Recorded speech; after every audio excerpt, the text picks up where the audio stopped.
Here we go. And it says we're recording. So there we are. So I'm Vance Stevens. I'm in Penang, Malaysia right now. And I'm one of the coordinators for EVO, Electronic Village Online. And right now we're doing EVO, the best of EVO 2020. EVO 2020 is what we do in January and February. And we have Electronic Village Online sessions for 5 weeks on those months. Oh, hang on a minute. I got people I need to let into there's Mike Contreras here. Do you know him, Mike? Yeah, he's a very good friend. Okay, someone from Israel and Hebrew. It's okay, no problem. Okay, so, all right, so good. Well, Mike is here. Yeah. Anybody is welcome at this Hi. point to. Hey, Hi, Mike. Hi. how are you doing? Hi, Martina. Hi. Mike, I've been calling you Mike Contreras, but it must be Contreras. It's Yeah. Contreras, yeah. Contreras. Okay. I mean, putting the Greek thing together. Okay. That's cool. All right. So anyway, well, good to see both of you here. And I was explaining to Martina that that this is EVO, Electronic Village Online. What we're doing is we're kind of replacing the sessions that we go online from the TESOL conference in Denver, but that's been canceled because of COVID, which we're all staying home for. What a sad situation. But anyway, here we are, happy situation. We're here together. And let me just show you what's going to happen tonight. Martina's actually quite a strong member of TESOL Greece for many years. Okay. I've only been around, briefly for the last 3 or so. But she's been around quite a bit and supporting TESOL. Yeah. And I've actually been a member of the board as well. Been a TESOLer since 1989. And I served at the board for 4 years. So yeah, been to IATEFL as well. I've met Nelly in person, Nelly Deutsch. Mm-hmm. Wow. Yeah, I've known her for some time. Yeah, I'm sure quite a bit. Sure you have. Let me see if I can, what do we have? Oh, this is it. This is what I'm looking for right here. I don't know, do I want to present this? Okay, why not? This is our introduction. What we try to do is there's some booming going on. I guess 2 people in the waiting room. Let me just take care of them. Michael Birch, I think we saw him this morning. Jane is here. Okay, excellent. I'm not sure what that bang is. Is one of you doing any banging, or let me just see if anybody else is? No, it looks like it could be from. It doesn't really matter. It's just that if it's from you, it's okay. But if it's from somebody else, we want to mute them. But I don't want to mute you because you were talking to you. Hi, Jane. How are you? Hi, Jane. Good. Mike is here and Martina is Mike. here. Hi, Jane. Hi. And I guess you can probably see my screen share. What have I got here? This is the one we're doing right now. This Okay. is our schedule for Saturday. Let's see. Oh, Sue Anand is here. Okay, let me just admit her into the room. Wow. Bill is here. All right. Here we go. Okay. Oh, you know what? That must be in my Minecraft. The banging. Could be creepers going off. Not sure what's going on there. That's probably what it is. Okay, anyway, we are in part 3 of 3 of the 3-part webcastathon, which we're doing today and yesterday, and we're in the last part of it. And today we're going to hear from Heike Philp about immersive language learning, and from Jane and I, and Heike perhaps, about EVO Minecraft MOOC. And then looks like Kirsten and Katrine and Marina. Is that you? No, Marina, Martina, not, okay. And Virginia are going to talk to us about English for the workplace.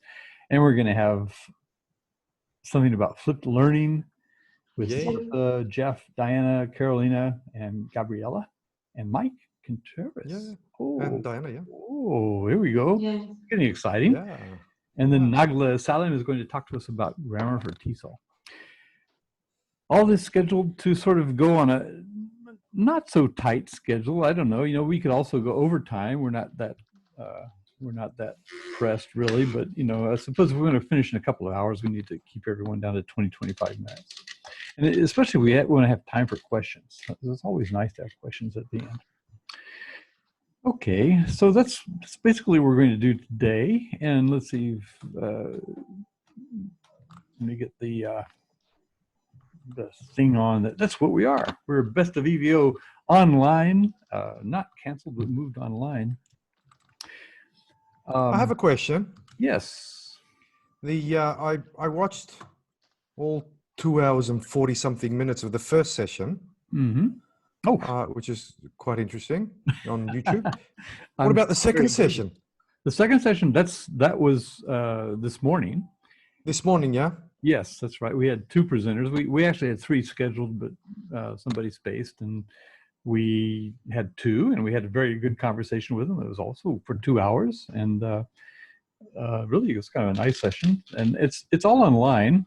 Oh, that is online. Yeah, that was the question, if that's online, because I couldn't find it in the morning. But let me just see if I can. How do I get out of here? If I stop the share, okay. Oh no, I could have shared anyway. Yeah. Hi, Sue. How are you? Nice to see you. Well, thanks. Good Hi, to Marina. see you. Yes, good. Okay. Sue is presenting later. And I was just going to show where these things are. So if I go back to that one, actually, it was the one I was sharing. Let's see, maybe I need to, I'm not sure how I can get to the thing. Was I presenting? I guess I was presenting. Maybe I need to go and unpresent. Exit the presentation. There we go. Ah, there we are. Okay. Still sharing. And what I wanted to go to was learningtogether.net. Learningtogether.net is where I'm putting all these things that are happening. And I've got kind of a table of contents here, so you can see what we did yesterday. That's the video from yesterday, which Mike watched all 2.5 hours of it. Whew, what a trooper. 2 hours and 47 minutes. 2 hours and 47 minutes. Holding Wow. our feet to the fire here. Okay, so well, this one's a little bit lighter. It's maybe an hour and 45 minutes. I'm not really sure how long this one is. Anyway, this was from this morning. So we had 2 presenters talking here. And let's see if I back up here and I come over to the one we're at now. This is the, nothing there yet. Wonder why. It's because we haven't done it yet. Okay, this is kind of like Spaceballs, you know, we're sort of backing up and coming together. Are you guys familiar with Spaceballs? No? Rings a bell, but yeah. There's a play on Star Wars, and there was some point in the spoof where there was some critical situation and they wondered what to do. And they said, well, you know, all these movies are, they're all bootlegged. So they looked in their the video collection and they found the movie they were in and they started playing that. And then they fast forwarded up to the point they were in and they said, and then they all turned back and looked at the camera. They all, in the movie, it was doing that. So anyway, that's the thing, you know, that is sort of like a, the meaning of life, where there's one movie inside another. Another movie, yeah. Anyway, what can I say? Okay, Joe McVeigh is here. I'm going to admit him. And Miyako is also here. We have 14 participants at the moment. So welcoming everybody. So anyway, this is just for the newcomers. This is where we are cataloging this. I think I'm going to have to turn off Minecraft. Let's see, I'll turn that off for a minute. This is making booming sounds in my computer. Okay, so this is learningtogether.net, and if you go there, just learningtogether.net, you'll find the videos that we're putting up online. The one that I'm making tonight, probably it's going to finish at midnight, so it'll be morning before I get it together and put it up on YouTube, but I will do that in the morning. Yeah. Anyway, let's see, Marina has just joined, and Kirsten from The workplace, Nagla is here. Okay, so Nagla. All right, wonderful. Okay, so Jane, I don't know what Jane. What else do we have to say here? I had the. I'll put the slides up. Okay. What else do we have to say? And maybe we could say what we're going to do today. Yeah. This is our schedule for today. Mhm. Going to have if Heike is here. If she's not here, I don't know, Jane. I guess that would be us that's going, or whoever Okay. wants to go. I think And- we're ready to go if Heike's not here yet. Hmm? I think we're ready to go if Heike's not here yet. Okay. Well, Heike is one of our moderators. Yeah. Okay, we'll give her a minute. And Okay. anyway, she's going to talk to us about immersive language learning, assuming Mm-hmm. she comes. And then we're going to talk, Jane and I and Heike. Mm-hmm. She must be here on the list. Yes, she is. Okay. And Aaron Schwartz was in Minecraft a moment ago. Yep. So we have all these people ready to join us. So we're going to talk about that. And then English for the workplace.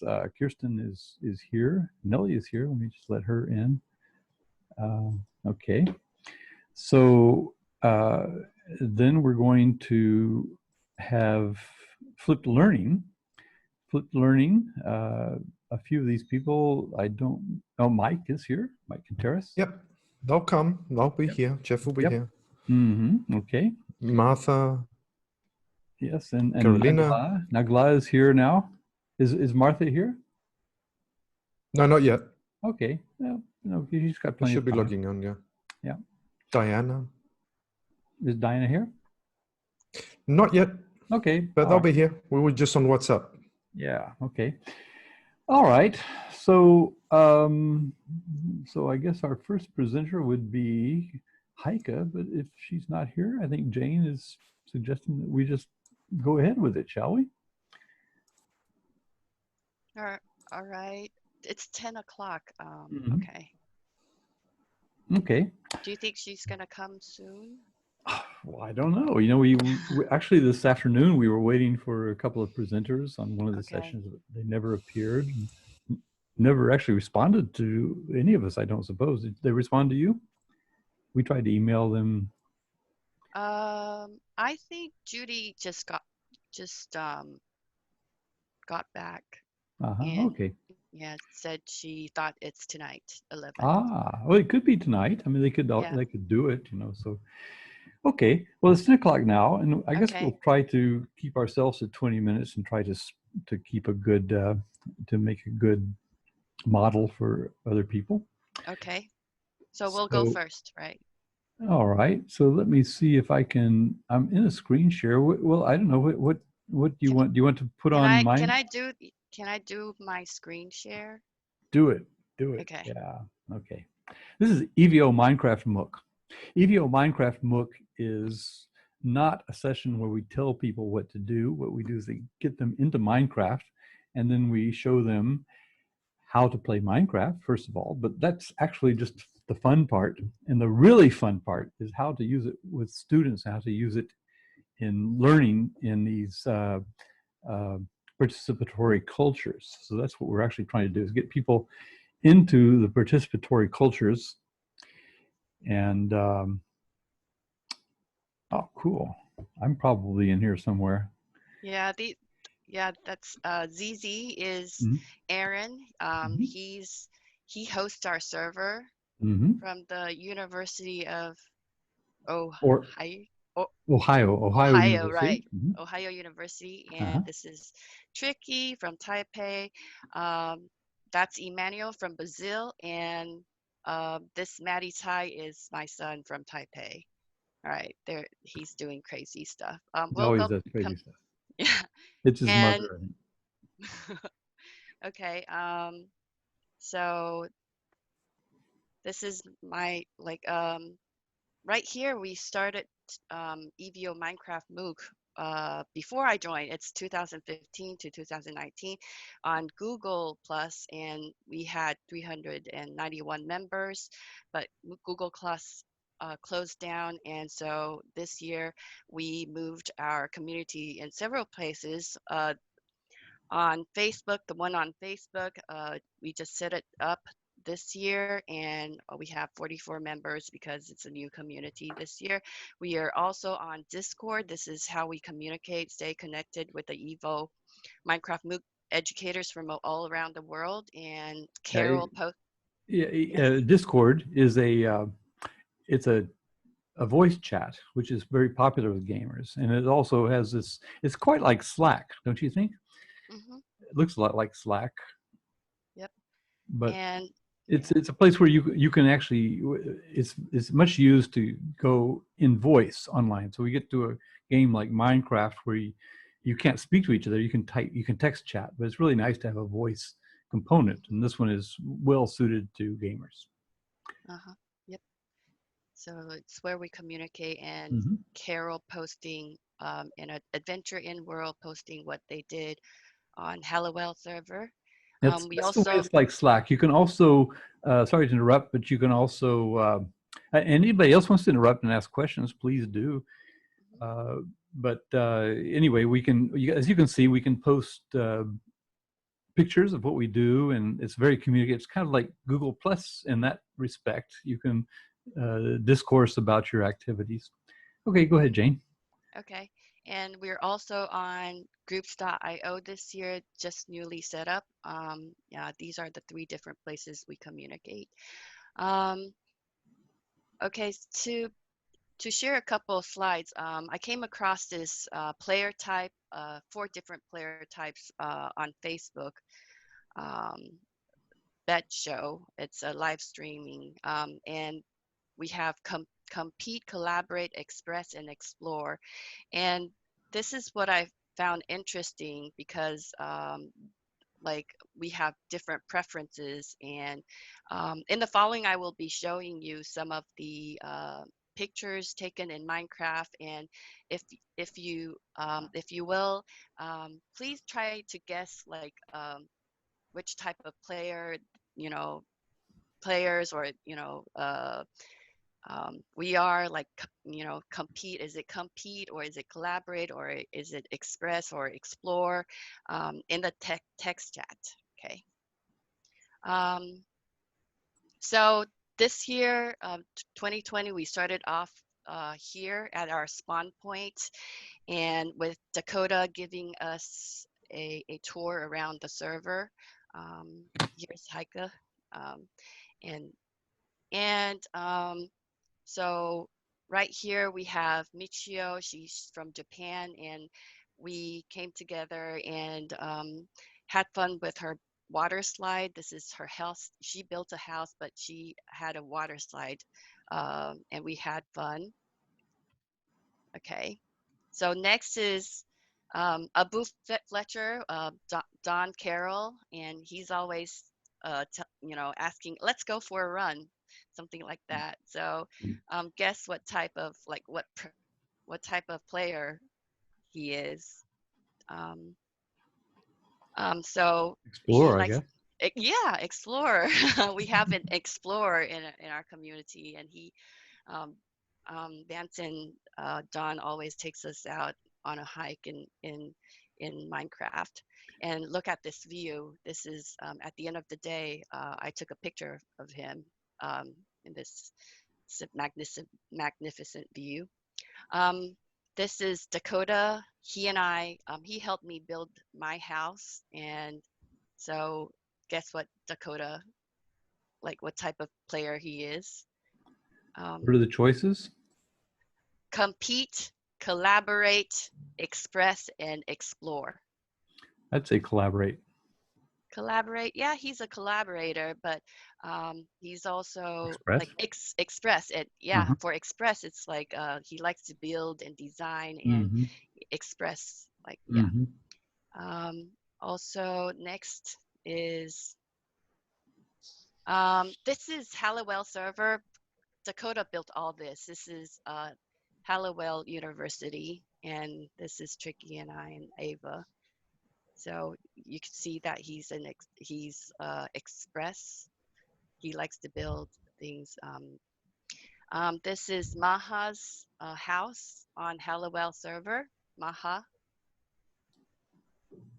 He's So also she's also she's the one who helped us set up Discord server and Facebook community and help organize this year's event.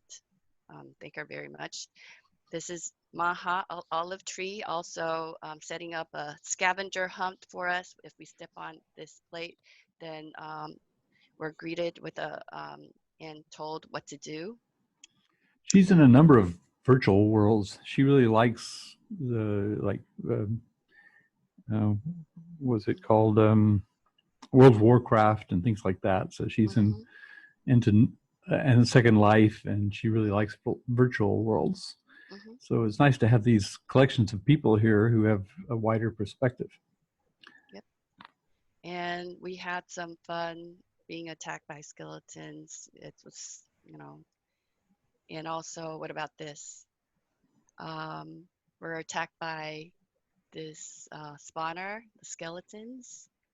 So that's me with the arrows. Yeah, we're actually collaborating and killing the skeletons. Well, we had to find the spawner by accident, and then once we found it, we had to suppress it, and then we got to the point where it spawns skeletons, and the skeletons shoot arrows at you, and you can, if you kill the skeletons, because if you're there where they're spawning, you can kill them, and then you can collect their arrows. It's a really good way to get lots of arrows. They're hard to get in Minecraft. Yep. Okay, and this is this is Gamester Rito from Israel, and he's in senior high school. He joined us, and Maddie built this parkour challenge, and he was trying it out. So,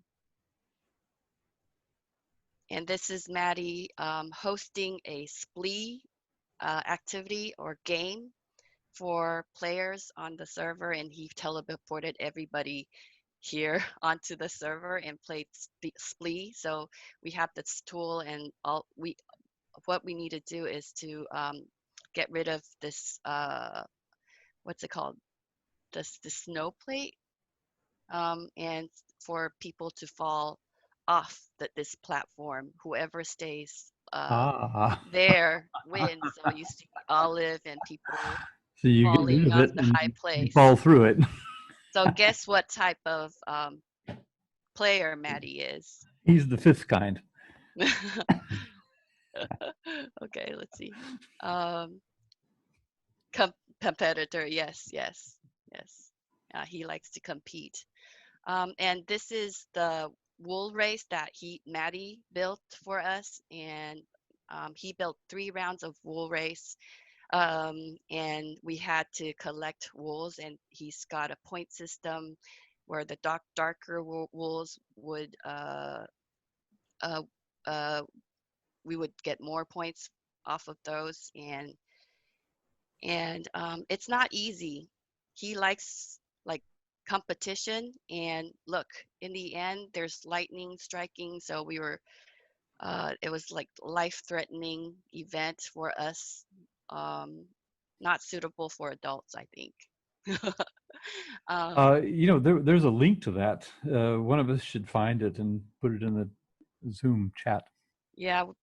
So we were really trying to tell each other where did. to stand and not to be strike fright by How old is Matty?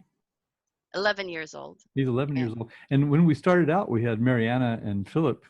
Philip was 11 years old, and he was also one of our gurus. And that was in 2015. So he pretty much taught me and some other people how to play Minecraft. So these are really great models, 11-year-old kids. So I suppose they brought Jane into this, and Mariana also. So this is really a nice learning environment, because you have to have, despite the trouble Maddie causes, we really respect him for the things he creates in there, and they're really amazing. So thank you for tolerating Maddie, and he's learned a lot from our community. Yes, he's learned a lot from being part of our community. We learn from these kids. This is the really wonderful. I didn't know anything about Minecraft when I started in 2015, and I just started it up so that I could get people to teach me. And that succeeded beyond my wildest dreams. So I actually know something about Minecraft. Certainly not as much as people like Maddie do, but we're all learning bit by bit, you know, and we're learning from each other. And this is the key to EVO Minecraft MOOC and also to EVO to some respect, to some extent. Okay. Mhm. Yes. So we celebrated with the fireworks he created, with Dakota being the first. Okay.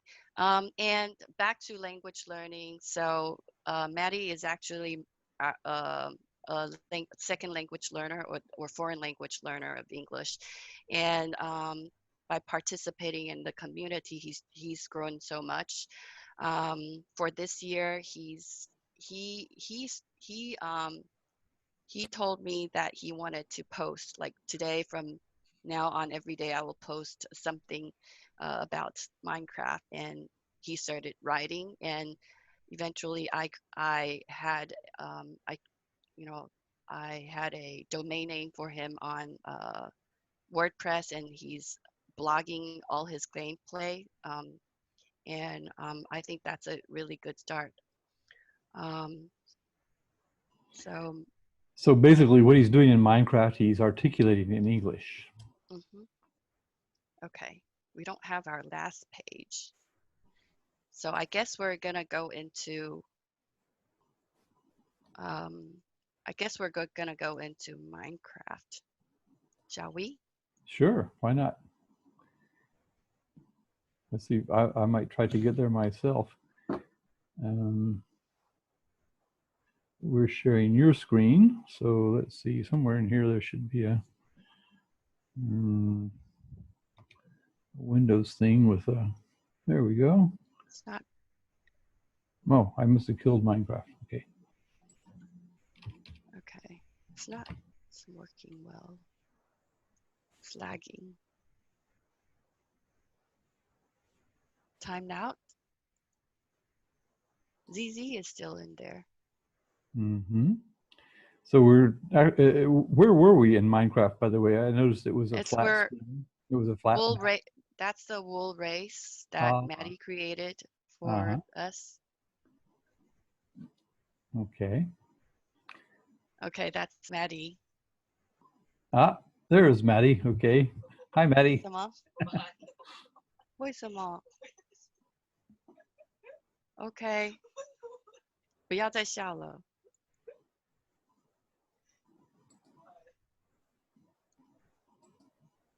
I'm just. Perhaps I should stop share screening. Yes. Okay, I could try to share mine if I can actually get to it. Or you could try it again. You could try sharing again. Okay. Let's see, I'm trying to connect to Minecraft myself. Could be overloading our resources. There we go. I think I've got it now. I'm going to join the server. Okay. If I succeed, do you want me to share or do you want to do it yourself?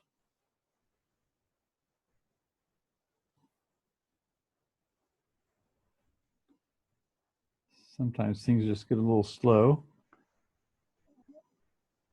I can show you what I'm doing. Okay, this is where I am right now. I'm trying to log in and it's not doing it. So I don't know if that's it's quite a lot of system resource where, oh, timed out. Uh-oh, okay. I'm going to stop the share. Okay. No, I don't know. Maybe we could just talk about it. Either that or open up the 115 server. Well, yes. Well, we could, but we don't really. The thing is that they were in the 112. That's the one that we have. We have our classic server, which we've been using since 2015. That's kind of the nice one. But then she mentioned Honeywell, which Dakota Redstone, one of our, he was our moderator for some time, but he's I don't know what you'd say. He's kind of a guru for us, and he has his own server. So when our server is housed at Ohio University, and they have power cuts, and it's in basically Aaron's office. So it's in a corner of his office, and the cleaners come in and mop and dislodge the plug, then they put us all offline for a while. So, but Dax seems to be a little bit more reliable, but it's a different environment because in our server, we've been using it for 5 years, and we have lots of capabilities that we give ourselves. For example, when you die, you don't lose all your stuff because we found that very frustrating. But Dax is a very purist environment, and so that basically is a little harder to play. Okay. Perhaps I'll share the last slide Okay. here. Mm-hmm. This is a summary by Dr. Don Carroll from Japan, and we were at JELTCall 2019, and this is his summary of our.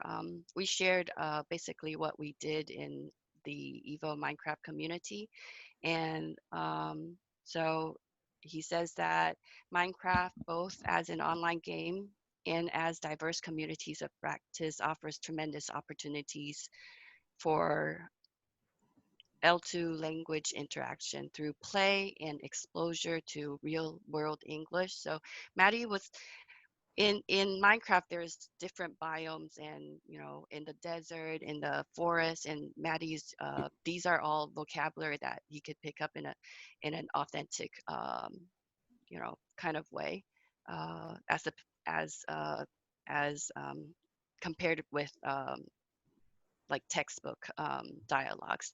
Playing Minecraft is highly motivating and prompts learners to explore L2 resources on their own outside of the game. And so there's a lot of Minecraft videos and wikis, websites, forums on Minecraft, and he's been watching a lot of those, and this helped him tremendously in learning English and in his vocabulary. And thanks to Vance, he invited me to write an article on this, and I have this is analyzed YouTube video vocabularies on YouTube video, Minecraft YouTube videos, and if you're interested, this that the link to our articles is in. Do you want me to share a screen and show what? Okay. It's basically okay. I'll just do that. So okay, thank you. So if I go back to this one, I suppose. Let's click the share button. Best of EVO, that would be this one right here. Okay, so this is the this is our, when it comes up, this is the document you've all been going to, and if you come down to ours, I'll just scroll down to the table of contents. It's a very slow scroll. Okay, so okay, EVO Minecraft MOOC. When you go there,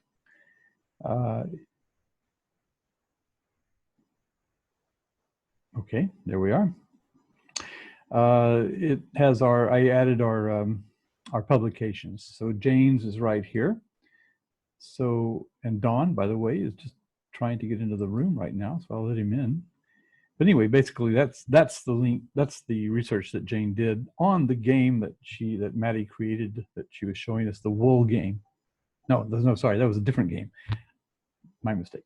Okay, so she did research on the vocabulary of Matty and another son of somebody in our group named Emmanuel from Brazil, and they were in conversation, and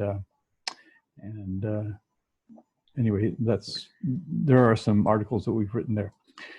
Okay, I'm gonna. Don is trying to get in. That's Evan. Yep. He's there. You got it here. Yep. Okay. Any, of course, following on what we've just been talking about, any last words that you'd like to say about Minecraft, EVO Minecraft MOOC? This is Abu Fletcher. Last words, first words. Well, you know.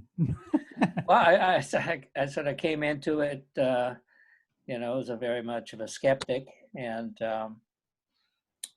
I think I've changed my mind on a lot of aspects of it, of how it's useful and why it, for me, is a fascinating kind of new area of exploring interaction.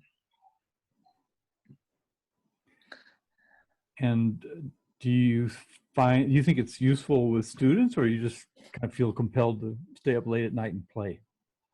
Well, I think I still see it as being more useful for child language development.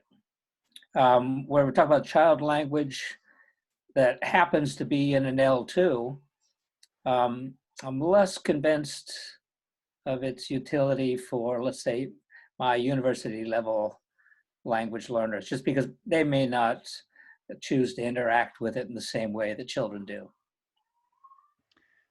Possibly. I was trying it with university level students and wasn't really getting their buy-in, but they were a strange group of students anyway. Yeah.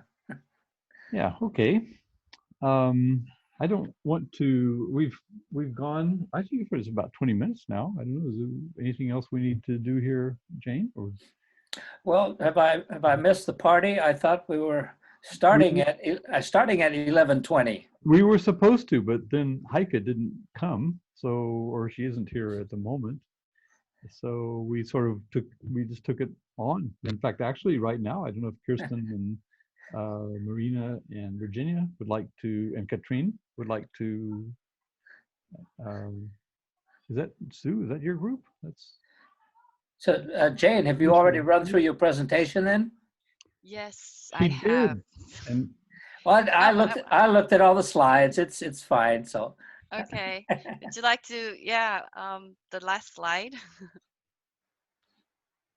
go ahead, Jane. Would you like to talk about the last slide? Well, just the last slide was my summary of what I thought about it based on the CA research that I started on it. And I think that doing that project has motivated me to want to do a lot of other similar sorts of analysis of Minecraft-based interaction, or really, online interaction. Mm-hmm. Were you going to show the last slide? I just started a screen share here. Let's see, where is it? I don't know if I don't think I have it up here. Maybe here? You might have to show it, Jane. Okay. Let's see. No, this is English for the Workplace. Okay, so I'll stop the share because I don't have that slide up. Okay, let me share.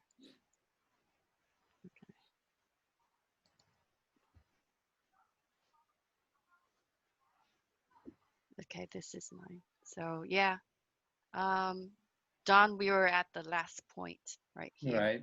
Yeah. Would you like Now, to really, that second paragraph is more how I view Minecraft as a motivation for actual language learning. I've actually always said that the amount of talk that goes on within the gaming is relatively limited. On the other hand, like Maddie and others, they've simply gone outside and they've done an amazing job of learning on their own based on the YouTube tutorials, the websites, the forums, interacting outside. And I think that's a significant part of the game. You can imagine the game itself is forming some core, but that core is actually a small part of a large community involved in doing this. Mm-hmm. But I'm interested in the conversational analysis during gameplay. I mean, I'm interested in that in the perspective. I believe there are going to be more and more online interaction. Minecraft happens to be something I'm looking at right now. It isn't so much I'm interested in Minecraft interaction as much as saying, what is the nature of online interaction? I can start with saying, is it the same as face-to-face interaction? If not, what are the differences? So we already know that chat rooms are structured in a different way than sort of face-to-face conversations. There's been there's one particular book by Chris Jinks that he outlines all the details of that. But we don't really know so much about, is there some fundamental difference between face-to-face and face-to-face in a game? Based on what I saw in the Maddie Emanuel interaction, it looks largely the same to me. I mean, obviously there's different affordances, things you can do, things you can't do within the gameplay. I know. Yeah, go ahead. What I'm trying to say is perhaps it's pretty much the same face to face, but the point is in an EFL setting, we don't have any like English native speakers or, you know, other speakers who can communicate, you know, with or practice English speaking with. Right. So this is only through this virtual space, virtual world in Minecraft that they get to play and communicate in English because that's the only language that they have in common. So face to face, would Maddie talk in English face to face with his peers? Definitely not. He's going to speak Chinese. So I think one of the affordances of Minecraft is this virtual space where they can interact using the language, the common language. Yes. Yeah, absolutely. You know, and that's a big plus. And again, that's going to be more and more part of what is the nature of language learning. And you know, actually, the recent interview, our university president asked me that, do you think AI would make language teachers unnecessary? And what I quoted the old saying that computers will not replace teachers, but teachers who use computers will replace teachers who don't. And I think we can say, let's, you know, move away from just that word computer and replace it with sort of, you know, interactive online experiences.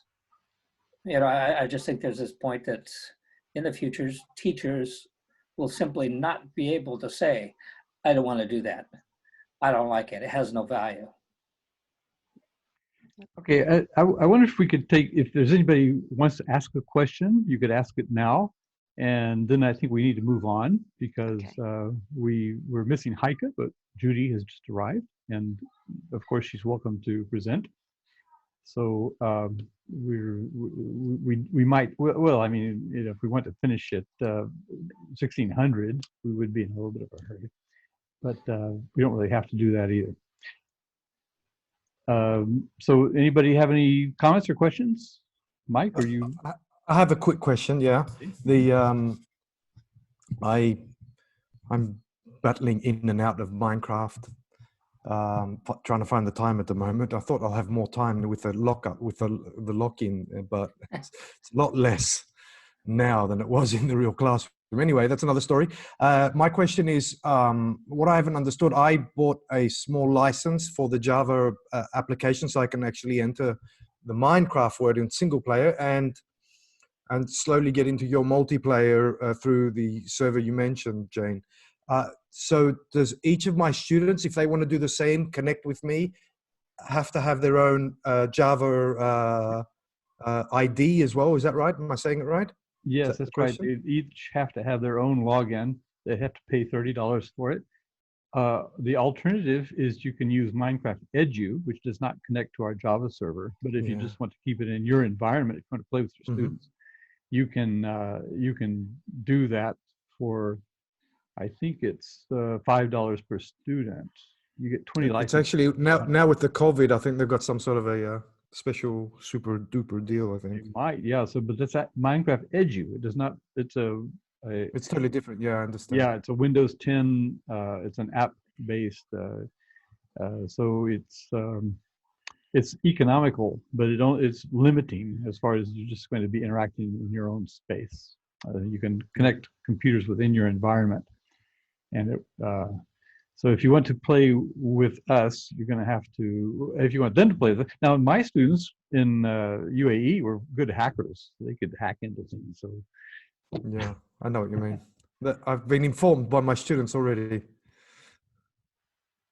So they, Okay. yeah, the ones that want to know will know. Yeah. Okay. okay, well, I think we could. We asked the English for the Workplace people if they wanted to present to us at about this time. So maybe is this a good time for you guys? English for the Workplace. Is that Kirsten and Katrine and Marina and Virginia?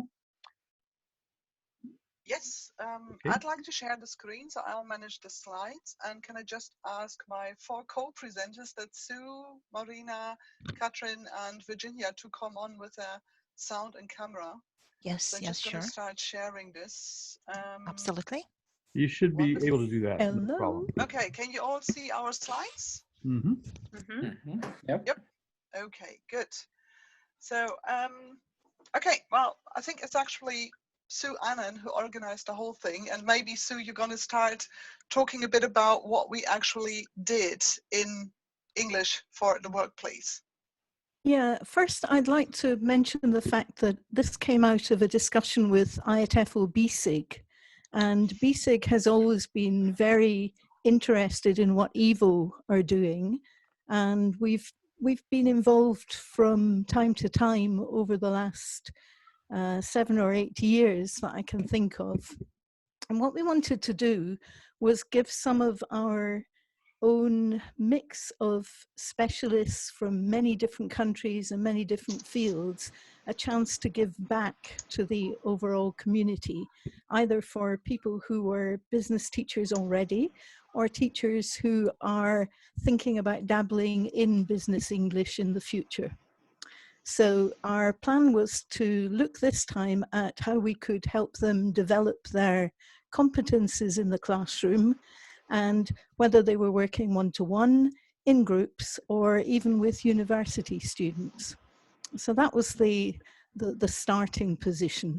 What we did was we asked for our experts, not only from IATEFL BSIG, but also just business teachers and trainers around the world, to get involved with offers of help.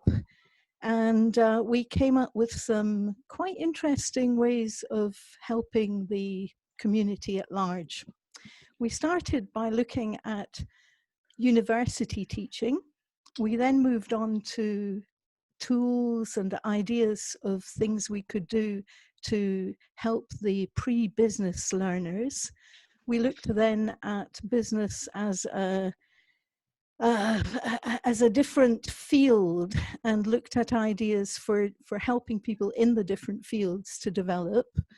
We then looked at case studies, particular tools for developing. We got the people involved to feedback and share their ideas. And we decided this time, because of the end of Google Plus, to use Schoology, which I think was actually an overwhelming success, because we could see very easily what was happening in the interaction. I'd like now to pass you on to the actual takeaways and what happened when we actually started teaching. Okay, so I'll start with the first one. What we focused on was basically getting people into how to teach particular aspects of business English. So Shweta Padavkari did something about how to teach vocabulary to pre-service students, which I think is not only important for business, it's a lot when you teach vocabulary in a general way, and also when you teach vocabulary at university. So here, so she uploaded a lot of videos. So we had a lot of speakers or moderators and presenters who really interacted via video, which I think is great for an asynchronous platform because you get an idea of the person who's teaching you. And then they also uploaded their PowerPoint slides and gave everybody a lot of work to do. So we were always very busy. And here are two examples. So Shweta talked about collocations and how to teach collocations and gave us examples to chew, like, for example, can you find these collocations? And what I appreciated was that she put us back into the learner's position, which I think is always a very good idea if teachers become learners again, and to have to think about how would I do this, how would I do that, and what is actually in it for my students. Then we had also in another week, two people, Ekaterina Krasikova, who focused on professional email writing, what's important, what kind of things do you need there, because despite the fact that we move into Slack and messaging and all of this, emails are still very important in the workplace. And then we had Adi Rajan, and he did a fantastic job on language in an IT environment. I think this is something we all really need to look at now because we are all moving online, and he was focusing on communication issues when you don't use functional language clearly, about giving instructions, what the virtual team has to do, how to behave in a conference call. And he also chose a fantastic video about daily stand-up meetings. I finally understand now what daily stand-up meetings are. And asked us really to explore the meeting with our students. And I think that was a fantastic thing. We get so many practical hands-on tips. I have a student who works with Agile. She does this kind of IT project work. She has daily stand-ups. So we could explore the language of this video 2 days after I learned this from Adi. So I think it was also actually a pretty good success for all of us. And it was very interactive, despite the fact that we live in different time zones. There were lots of comments on Schoology. We're going to show some examples later. And that is basically, I think, the first takeaway, getting new ideas of how to teach language and how to teach vocabulary or specific business skills. So that's basically the first takeaway, which is where we move to the second takeaway, and that is Marina taking over. Yes, hello. I hope you can hear me all right. So I'm going to talk about all the practical tips we shared in winter about how to create tasks for business English classes in various formats. And it was really amazing because, the range of the tasks suggested was really wide. Let me start by talking about activities for ESP courses, for example, for finance and accounting professionals, which was delivered by Kirsten Wächter. And, she proved that finance doesn't have to be boring. It can actually be fun, a lot of fun. Step by step, Kirsten showed us how to design engaging activities for vocabulary presentation. I'll just give you a few examples, like word clouds where different colors are used for different ideas, smart art, word families, word patterns, collocations, hierarchies. There were a lot of, examples of crosswords, beautiful worksheets with, step-by-step instructions, and that was really amazing. Besides, Kirsten showed us how to use Realia, ranging from materials about financial scandals to some more serious video talks. Well, another thing I'd like to talk about is how to create podcasts with our students, not only to use those which already exist and are available online. And Silke Riegler talked about that for us. First, she concentrated on the benefits of creating our own podcasts with our business English students, because, basically these kinds of assignments not only involve all kinds of language skills, they improve students' vocabulary, grammar. It's a kind of authentic task. They create something new, and that's very motivating and fun for them. Besides, she proved that it doesn't take a lot of preparation, and the technical aspect is not that challenging. Well, a smartphone with a voice recording app should be enough. A very valuable thing that Silke provided for us was this model, which you can now see. It's a model of how to actually do podcasting with your students, starting with the preparation phase, onto recording, and then to the actual podcasting. And actually the tasks which were provided gave us, again, the step-by-step guide of what we can do with our students in our classroom. This is something which I definitely am going to take away with me. If we could now move on to one more point. This was dedicated to how to create not ordinary role plays for our business English classes, but extended role plays where there is a story and it is broken down into a few episodes, just like, a series, but a series which our students themselves act out in different classes, like not in just one class in 20 minutes, but in various classes. This was presented by me, and I tried to give a step-by-step guide on how to create role plays from your conception, from the conception of this up to the actual realization and the students acting them out.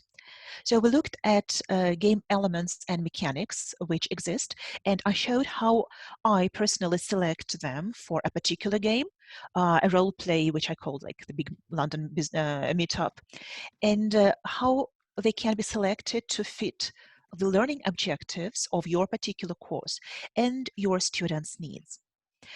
Then I also showed how well it's possible to create a storyline, break it into a few episodes, and well, think about the relationship between the characters, the participants. Actually, I had 12 in this particular role play because I have 12 students in my group.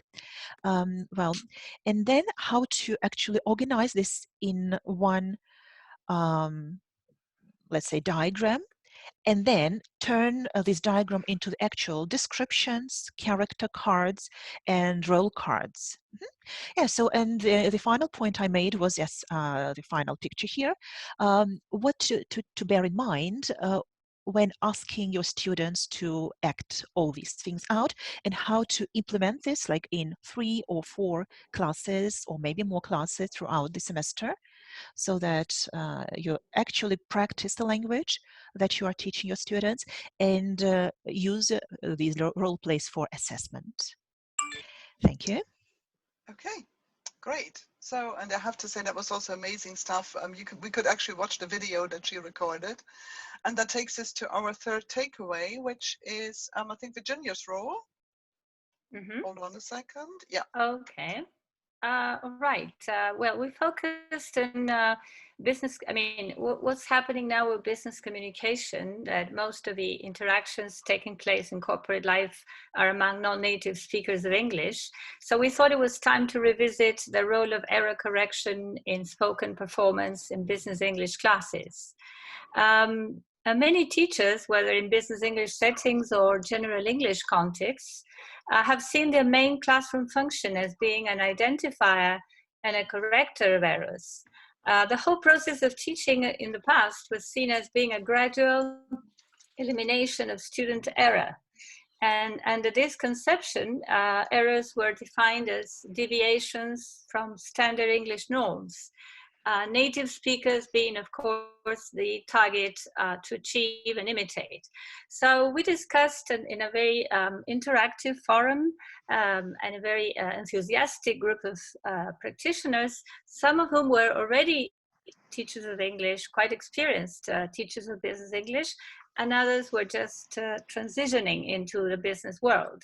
So we reflected on BELF, the BELF and ELF mindset change, the perspective, I mean, how this could change our views regarding correction of mistakes and giving feedback in oral performance in business English sessions.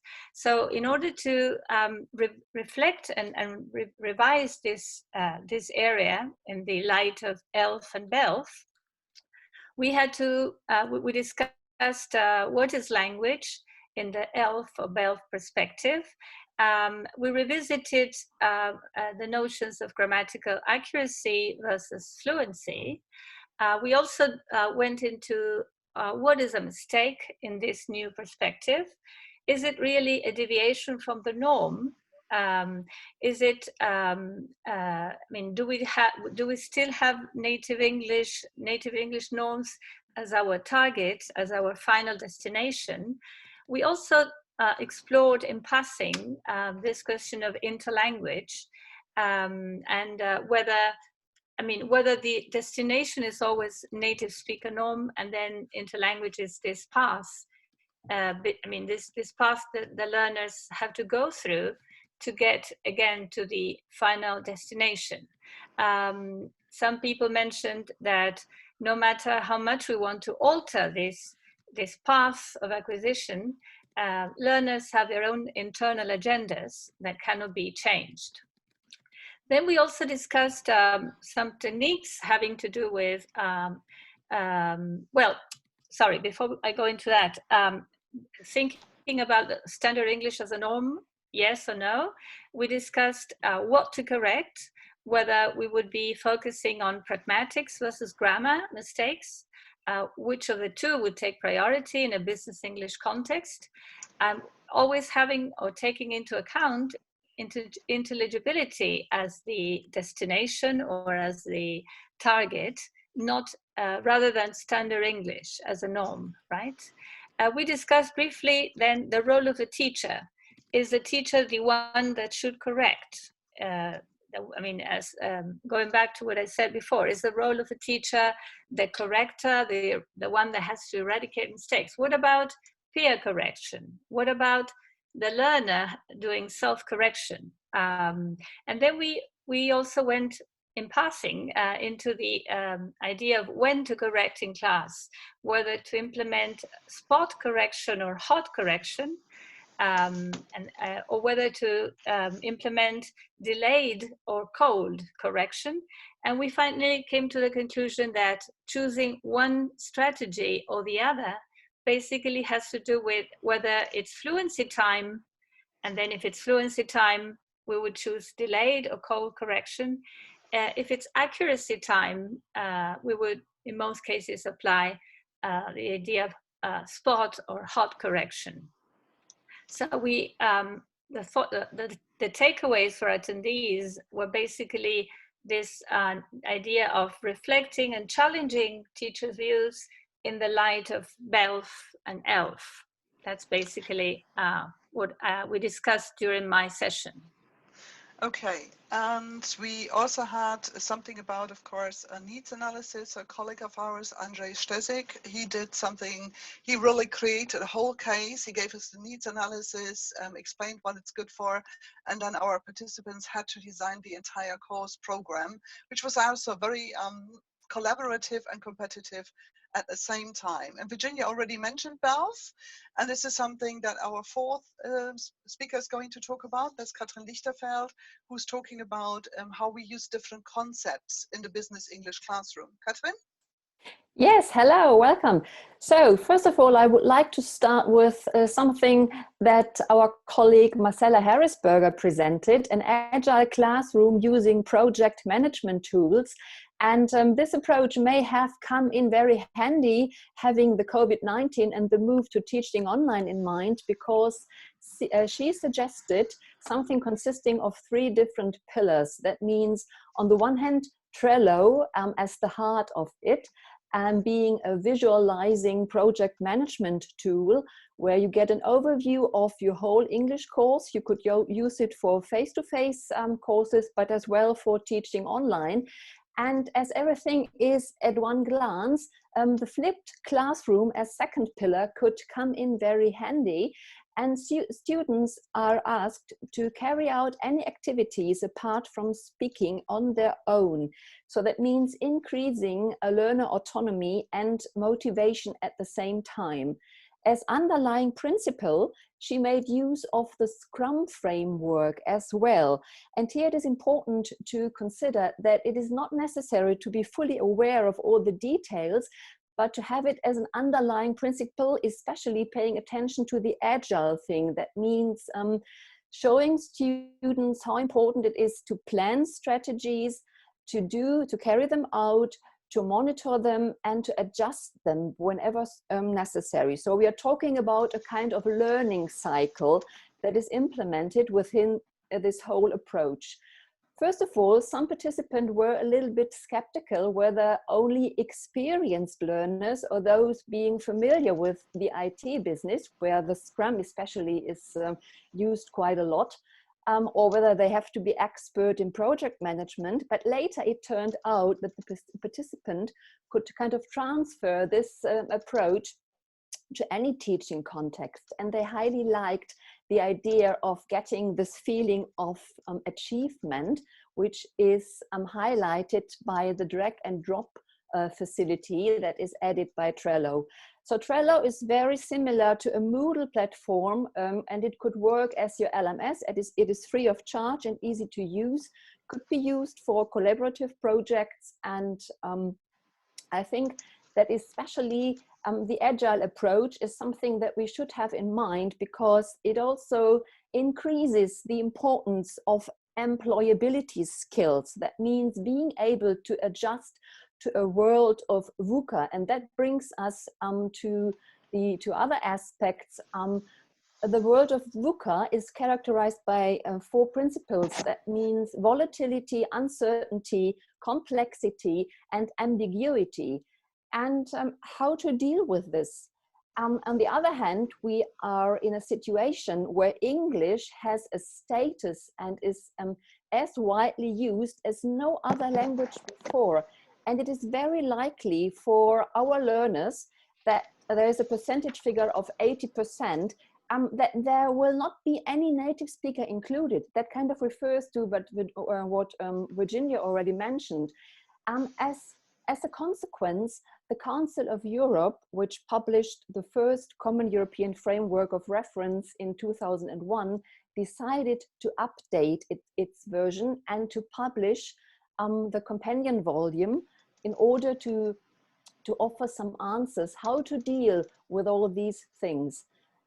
According to the OECD, we need 21st century skills, the 4 C's, collaboration, creativity, communication, and critical thinking have to be included in order to deal with the complexity of our VUCA world. And that means that the current edition of the CEFR kind of gives us a framework that moves from the learner as a speaker, making use of language only. And if we ask our learners when carrying out a needs analysis, they often only mention language aspects, and they are not really aware that areas like communication styles or maybe intercultural differences may be the reason for the difficulties that they have when communicating internationally. And for that reason, we have to consider that our learners have to behave as social agents. They have to become aware how English is used internationally. They have to become aware of the fact that they have a lot of linguistic and cultural repertoires at their hand they should make use of. Non-verbal things as well, which are especially important when looking at teaching online or meeting online. And having this in mind, we really have to consider that the recent discoveries of research, and now ELF comes into the discussion too, are important too, because the native speaker model disappeared from the new companion volume. The focus is now on intelligibility. And as Jennifer Jenkins, the so-called pioneer of the English as a lingua franca research, already demonstrated, pronunciation is the key factor of communication breakdown. And that means that English as a lingua franca has to be considered as the central part. But that does not mean that standard English has to disappear altogether, because the context our learners have to work in have to be considered too. And depending on the situation, depending on the cultural influences, they will start a kind of conversational contract with their communication partners. And if we move to the next slide, we'll have a closer look at the concept of business English as a lingua franca. it is very important to have a flexible BELF mindset. You cannot teach BELF. And this is something that the participants of the EVO really became aware of. There are deeply rooted beliefs, and we have attitude, we have assumptions concerning the importance of the native speaker role. And we have to be able to make use of means of accommodation and intelligibility to really adapt to the different situations we found ourselves in. The research of BELF came up with a very important issue, communities of practice. They are considered to be ideal places of informal learning. The employees suddenly turn into competent and confident users of the language. And it's not only English that they use. So we have many things that are important, and it was quite interesting to see how the participants kind of learned the complexity and try to put it into practice. So and that's where we need to wrap up, because Vance is already messaging me on this, because we have a few more presenters and we started actually 5 minutes earlier. So thank you very much to Katrin for this kind of dense version. I put some ideas on if you want to try Trello in the chat box as well. So just to wrap up the takeaway for our participants, that's what we discussed 2 days ago, when we thought about, okay, how can we do this? What do we want to share? I think what was great for them, you see here some of the materials they uploaded and some of the discussions. So we had lots of comments feeding on each other, was the very meaningful interaction for the participants as well. They really made the topics their own, and they worked on how they were used in their context. And we have now such a fantastic list of resources, all kinds of articles, videos, and so on. And I think what they really got was the confidence to explore on their own after the course. And they used the whole thing as a think tank for brainstorming, further brainstorming. For us, as the presenters and moderators, it was just also a very rich resource that we shared, because it's really interesting to see the insights you get on your own input from other often experienced teachers. We had a very supportive group of both presenters and participants who are very active. And I think we all like this collective beehive intelligence that sort of build on ideas and get us to develop further. And again, we also like the collection of resources, and that the moderators were also taking part in the other course modules. So we were also participants and learners. And I think that's it from the English for the Workplace group. Thank you very much.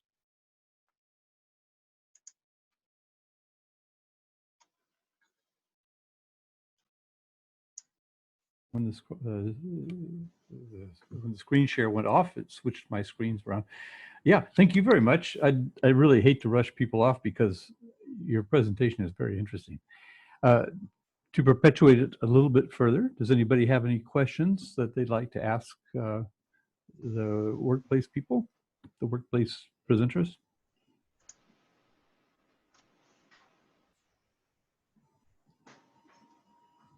I'm interested in Trello.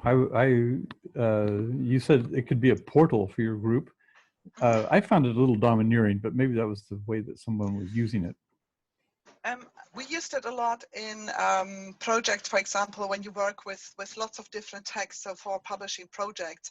And the nice thing is the visuality, so that you can really say, okay, so we have the resources, we have the assignments, and when the student hands in an assignment, the assignment is taken through the different stages, the peer-to-peer feedback, the teacher feedback, and then the completed. So students also get a sense of that they are achieving something. And it makes sense to do this. You can embed all kinds of links. You can embed things to your SharePoint. You can upload files.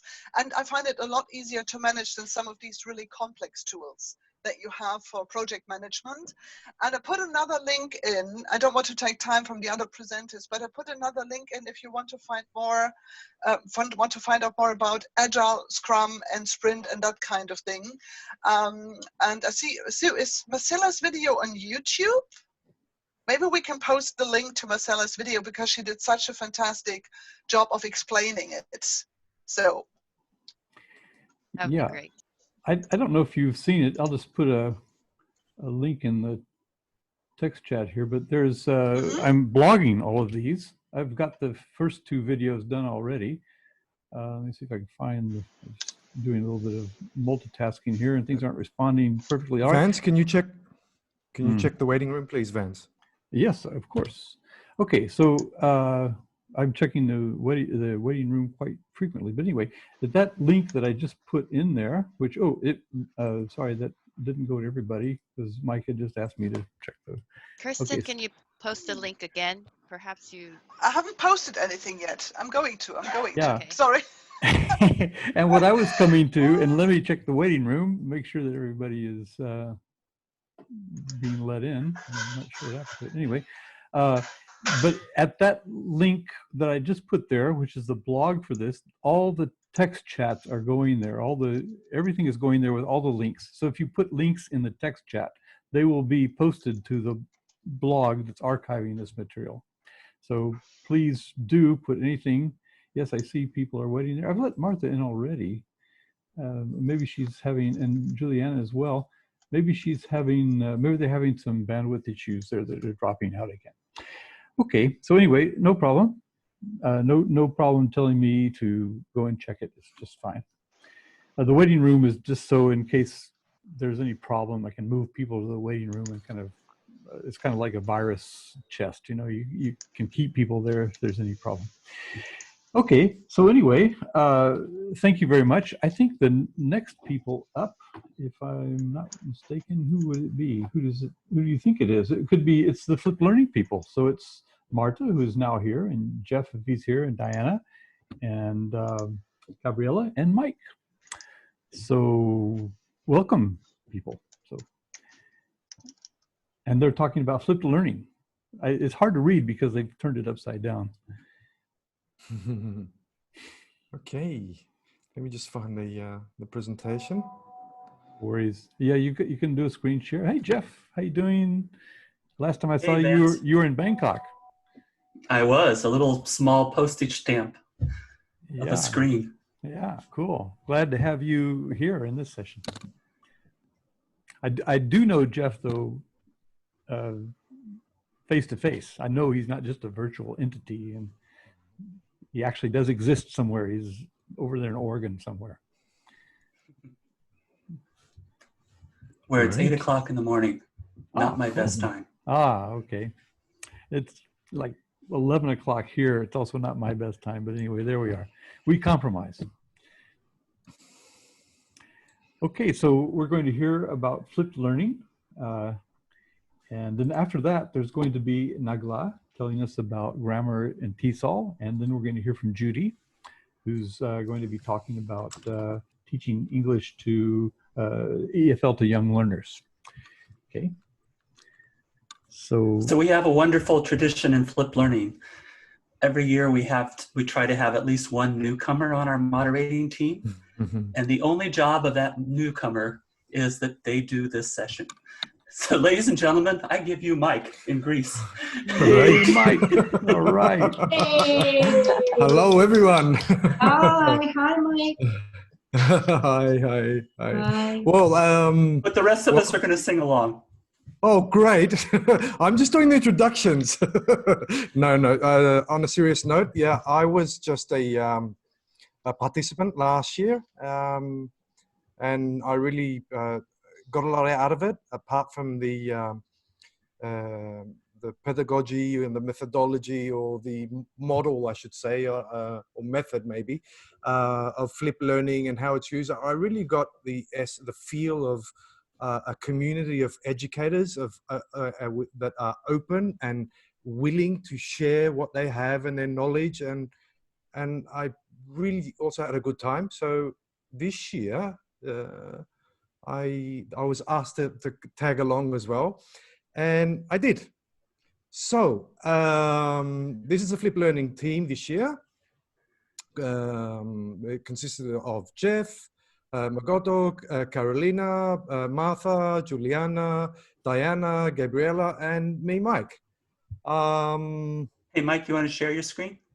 Oh, I didn't share it, really? So here it goes. Thank you. Yeah. So yeah, as I was saying, as you can understand, the target group is for newcomers to the Flip learning, and also to experienced flippers as well. It's a very warm and welcoming team, sessions, even through the throughout the weeks of attending, or even before with the designing of the actual session was quite interesting for me. It was my first time, and basically we moved along from there. Do I suggest? Well, we used a couple of platforms. One of the main platforms was the LMS, the Canvas, and through that we also used Anvil, and that's from the University of Oregon, the Yamada Learning Center, and it's really quite cool because it's a module that fits into Canvas, and behind that it's an easy tool where you can actually design and structure the pages that the participants actually viewed. And it also has a H5P, which is an open platform using various tools. You import your video a bit like Edpuzzle, and you can stop it and make your own quizzes and stuff like that. So it was really good tools that I came across, and now I'm actually started using some of these tools in my own lessons. Communication was mostly done through the Canvas LMS, through the commenting section, direct messaging, and a bit through our Facebook group, Flip Learning and Language Teaching. Great. Like all groups, I think we had to deal with that loss of Google Plus as our primary communication platform. And I think we missed a lot of the affordances of Google Plus. Canvas proved to be okay. Yep. So moving along, who's next? Okay, I'll start with week one. So, so since we've been giving this session for a couple of years, for maybe 4 or 5 years, Jeff? 5 years. 5 years. Every year we tweak it, we add new things, we make changes. So this year, what we did was we started with, of course, what Flip Learning is, and getting participants familiarized with the pillars.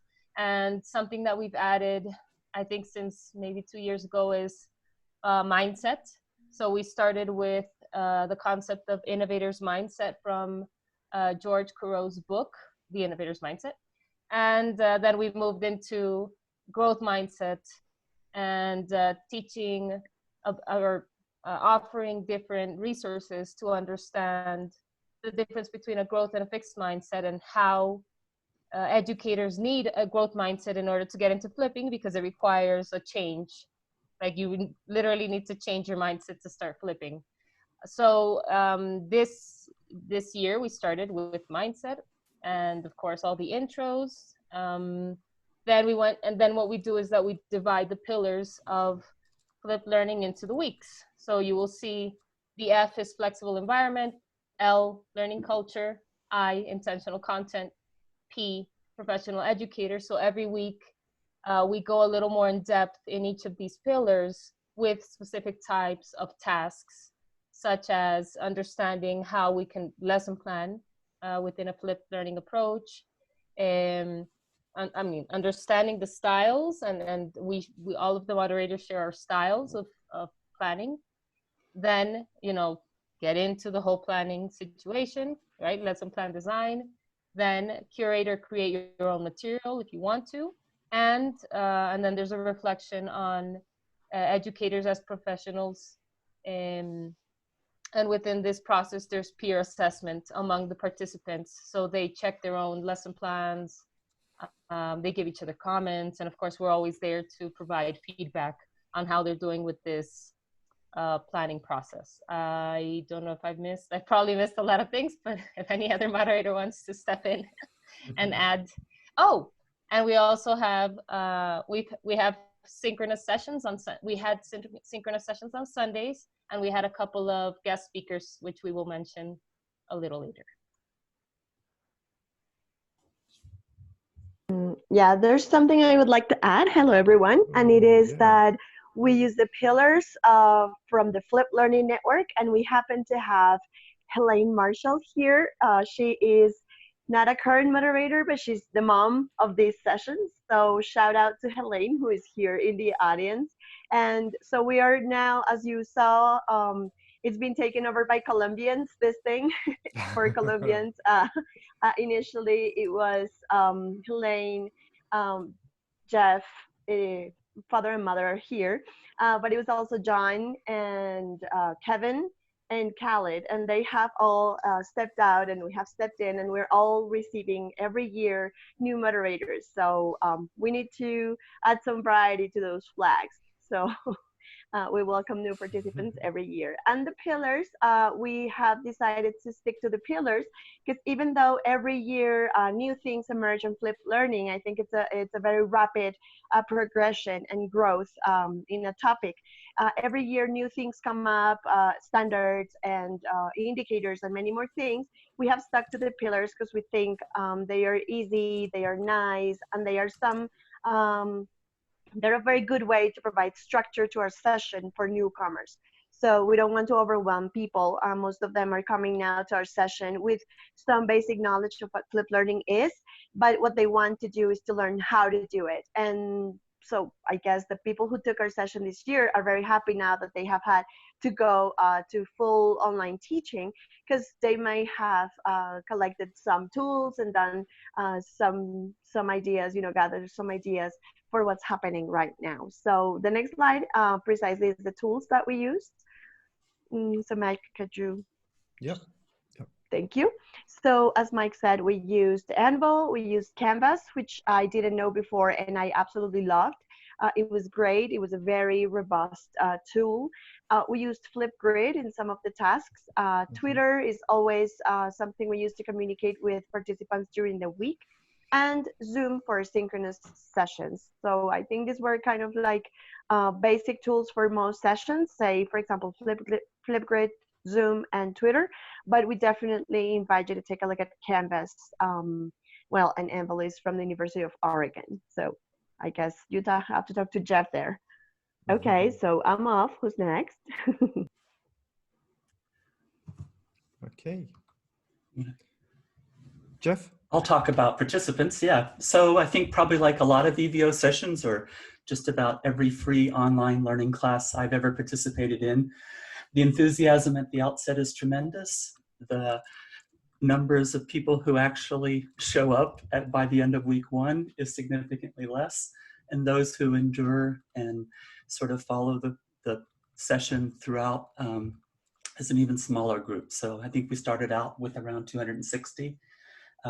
We had about 160 who were active, with an average of about 80 a week of unique logins.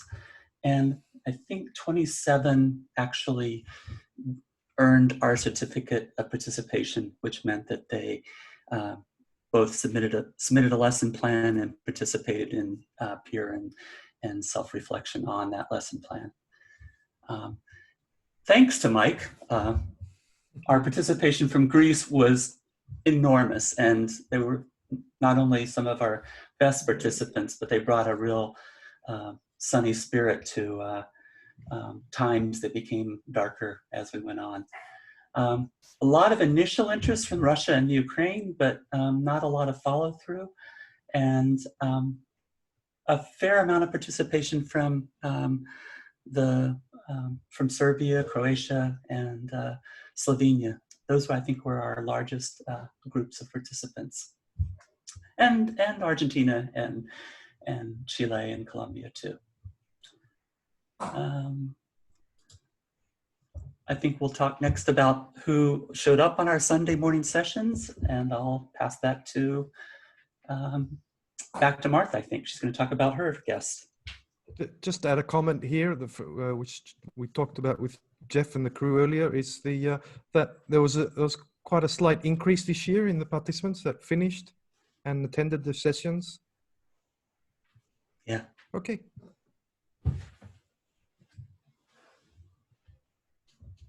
Guest speakers, Diana, is that right? Yeah, so I'll start. We had different guest speakers each week. So in like at the end of week 1, we had Adrian Lace. And Adrian Lace, I'm gonna send a link of his, well, everything he's done.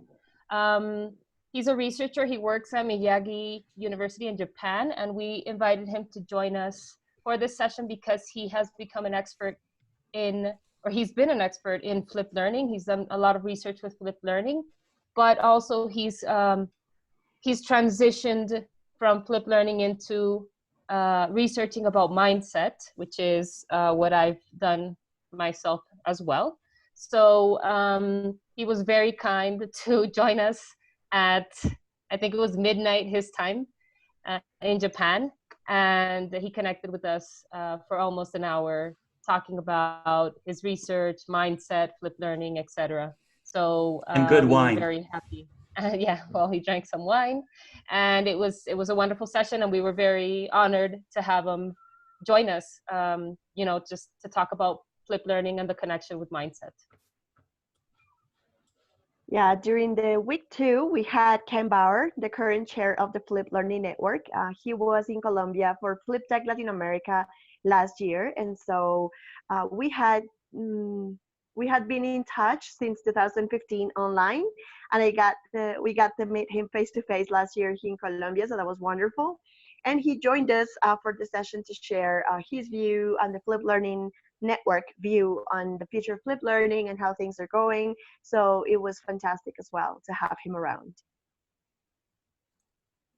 And in week 3, we had our inimitable Vance Stevens, who was giving a keynote in Bangkok, Thailand about the flipped classroom and teacher training. So we sort of made that our live presentation of the week. And I'll let Vance say one word about that.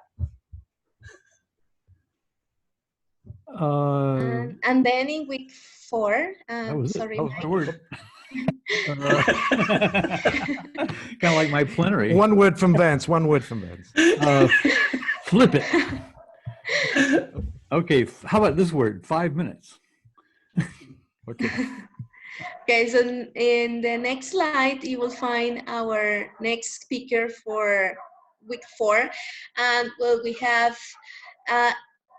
he's a science teacher, David, and he helped us with some information of his work as a flipper, and he has been flipping for over 10 years now.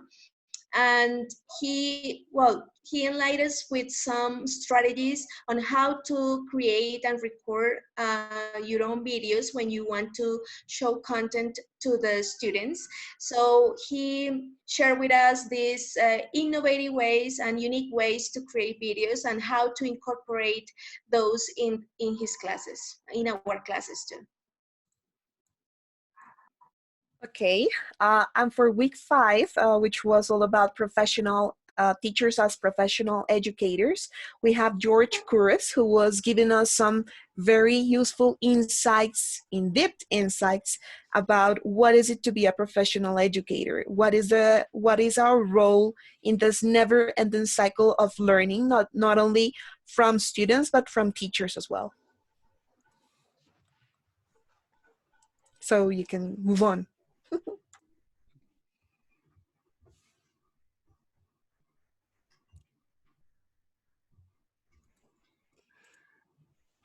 Oops, sorry. Guys, takeaways? You start, Mike. Yep. Oh, great. Where do I start? Leon, takeaways. It was really good to interact with other educators around the world. You know, it was only my 2nd year and in Flipped for, I think it's my 4th year with Evo. Only just started recently. It's always a pleasure in connecting with other educators, and the experience you get in sharing knowledge and in you know, and the interaction that happens, it's just overwhelming. and it continues. The connection continues, and the idea of this electronic village is alive, and it's moving, and it's, you know, it's very difficult to explain to other professionals that don't actually experience the same. That's why everywhere I go, I try to talk as much as I can about the Evo sessions. I think one of the big things, like, you know, 1.5 to 2 years ago, I didn't know about that much about mindset, and even though I was part of the open mindset and being a thinker, I think one of the good things is actually connecting with the idea of making mistakes and learning from your mistakes and passing that on to your students, and preparing meaningful and purposeful tasks. So as we can see from the comments from both Fatima and Julieta, that the way you approach your task, having a growth mindset in mind, and the whole notion of empowering your students in the group workspace and taking out whatever you can from the group workspace and putting it into the individual workspace. I think that's what gave an experience to all participants and to co-moderators as well. Okay, and I won't mention the tools that we get exposed to as moderators, like this year with a lot of like Canvas and heaps of other tools and Padlet and it just goes on and on. You know, rubrics and what have you. You're always left with a lot of ideas to work on, and it just keeps on going. So would anyone else like to add to that? Martha?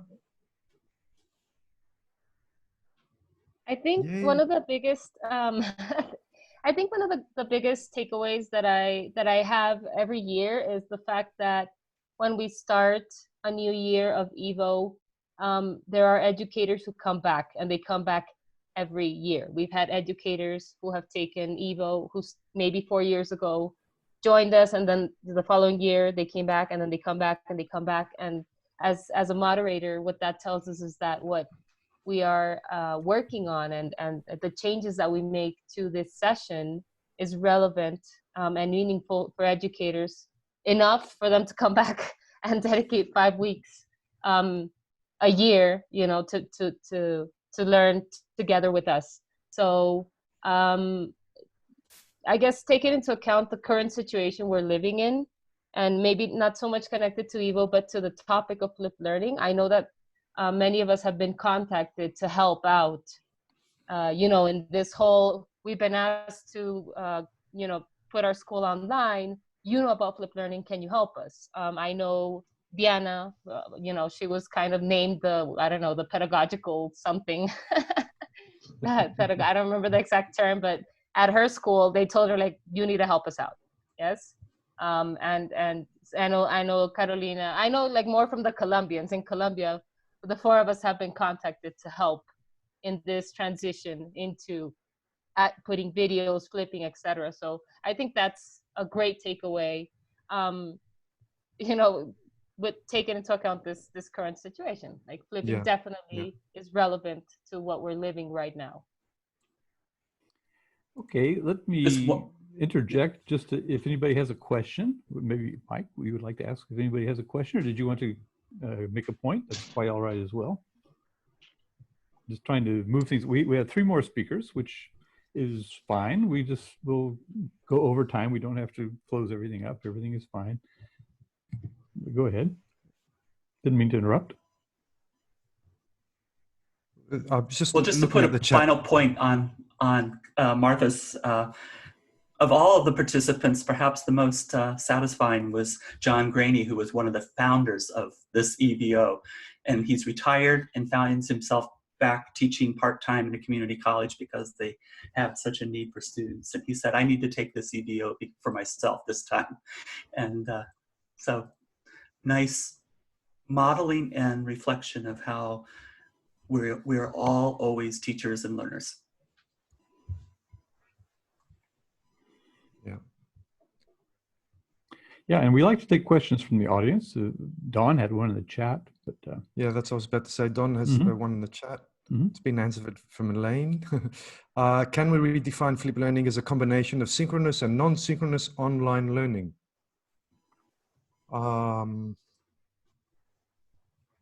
I was answering in the chat that precisely flipping doesn't necessarily require technology or online learning. And well, Carolina and I have worked a lot in class flip. So if you're flipping in class and you don't have technology, it can be done. So not necessarily is the response. Yes, but not necessarily. And you can do it all fully online, like with the SOFLA, what Lane is putting there, the synchronous online flipped learning approach. So you can do it at as many levels as you need. As many levels as, sorry, you heard that? Okay. As many levels as you need and want, like fully online, not online, blended, mixed. I mean, it's just very versatile, I think. okay, well, thank you very much. Appreciate your spending. I really hate to cut this off. This could go for another half hour easily. Just what the points you just brought up, how you can do this in many different environments, is another half hour right there. Maybe you could post something we could read in the chat. But okay. Yeah, I'd like to move on to, we've got Nagla, Grammar for TESOL. She's the next one up. And then Heike, Mr. Slot, but she's circling and she's ready for landing now. So I think we can work her in. And then Judy and Neves are going to talk about teaching EFL to young learners. So we might take us a little bit over the top of the hour, but that's okay. We'll tolerate it. So Nagla, are you ready? Yes, you are. I can see. Okay. Hi, Nagla. Okay. Let me. Do you have my PowerPoint, or shall I share it from? You can share it. Yeah, please share it. Okay. Okay. Just a second. Do you know how to do that? Yeah. Just a second. Sorry. No I should problem. have been prepared. I thought you would share it. Just a second. Okay.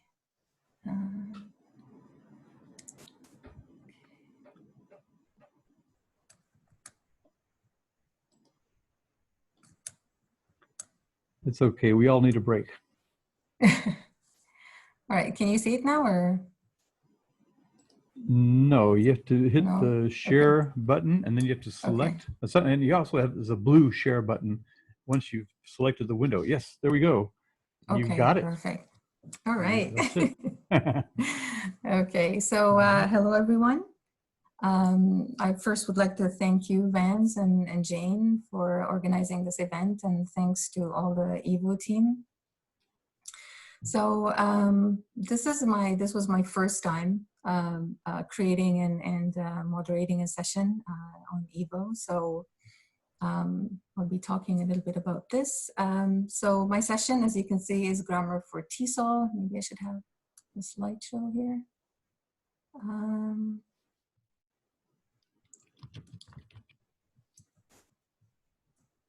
Okay. Yeah, just hit the present. There you go. Yeah. Okay.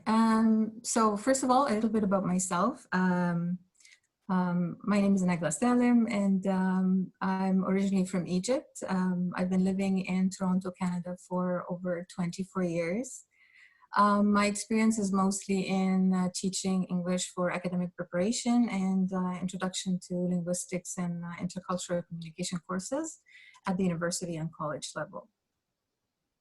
My co-moderator was Nelly Deutsch, and I'll be talking about Nelly on several occasions during the presentation. Okay, so a little, this outline, a little bit about the session, looking at the session at a glance, and then going through the weekly content and activities that stood out for me as well as the participants. And I will also be sharing some ideas that I felt worked for me as a first timer, and some helpful suggestions for those who are interested in moderating EVO for the first time or co-moderating for the first time. Okay, so this is a screenshot of my session, Grammar for TESOL. And the hosting platform was Nelly, and I'd like to thank Nelly very much. She offered me the space on Moodle when I was participating in the moderator training session back in October and November. And it was interesting because a year earlier, I was a participant on the Moodle for Teachers, and it was interesting to see how it all came back to me as I was working on my own session this time. It was I was a little bit nervous at first, but I always remembered what Nelly told us when we were participating in her Moodle for Teachers. Don't worry, you'll not break anything. So, so I was really encouraged to use Moodle, even though it was my very first time. My rationale was for Grammar for TESOL was that I felt a lot of the times we make grammar teaching choices or practical considerations as we teach and so on, and we don't really know why we do it, or maybe we cannot really articulate a reason or justify why we make these grammar teaching choices and so on. And a lot of discussions happen in a staff room, and I felt that why not talk about this in a grammar session. My aim was specifically for new teachers, but then I thought maybe I can extend it to more experienced teachers to maybe share their ideas, to maybe relearn or unlearn the way they teach grammar. So the session objectives were mostly to look a little bit at some theory and knowledge aspects when it comes to teaching grammar in the English second or foreign classroom, English as a second language or a foreign language. And then to look at some practical aspects. So we looked at lesson planning and some activities, and also error correction and what practical considerations are considered with error correction, and again, how can we justify that? The first week, of course, like most of the EVO sessions, we have the introductions and so on. What the activities that stood out were the online survey. So the online survey was intended to get people to think about what they believe, what their grammar beliefs are, what is a grammar, and learning grammar for them and so on, whether they're native or non-native speakers. And it was interesting because we had participants from everywhere, from the US, from Japan, from Russia, Ukraine, Serbia, Egypt, so many backgrounds, and also as far as their areas of expertise and teaching experiences. There were new teachers, and there were more experienced teachers. There were teachers who were mostly teaching English as a second or foreign language, or teaching content-based courses to English as an additional language learners. Another thing that I felt was, again, very engaging to the session participants was to share the results of the survey and then get them to comment on those results as well. And they could see a lot of similarities in how people think about grammar and the importance of grammar and whether to teach it explicitly or implicitly and why and so on. Another interesting activity that I felt, again, was quite successful was the grammar metaphors on Padlet. And I have the link in the shared document that Jane and Vance has organized. So they were asked to create a metaphor that they have for grammar, and then explain that metaphor. Why do they think of that metaphor as best representing their idea of learning or teaching grammar and so on? What I did was in my weekly summary PowerPoint, I gave a sort of a visual representation of the participants' metaphors. for grammar. So it was very interesting. I was really amazed with the level of creativity that people had about grammar metaphors, and it was delightful to see their explanations. So it was great. And also a few of them had not used Padlet. So it was good to be trying their hands at new tools while interacting with the content and reflecting and so on. Week 2, we mostly looked at the knowledge aspect. So I shared some resources, articles and videos, and I used online tools so like Quizlet and so on for grammar terminology. And teachers were, some of them were introduced to, but others were aware, but maybe needed to also reflect on pedagogical knowledge and pedagogical content knowledge.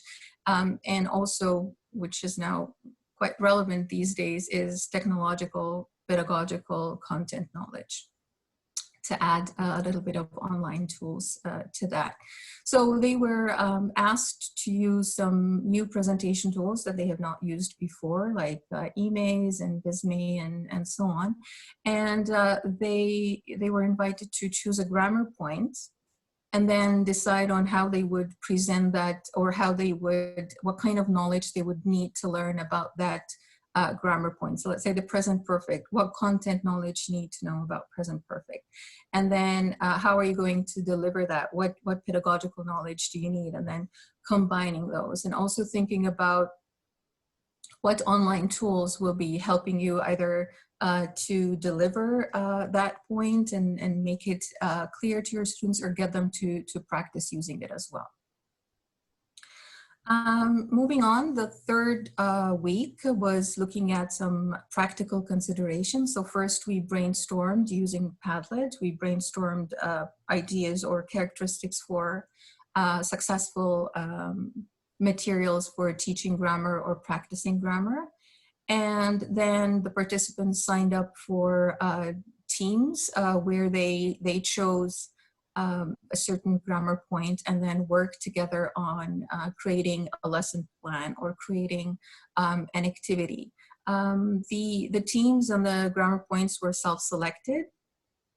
And again, they had to, after they present their lesson plans and so on, they need to give an explanation of their choices and so on, taking into consideration all the knowledge and the sort of the theory that we had discussed in weeks, in the earlier weeks 1 and 2.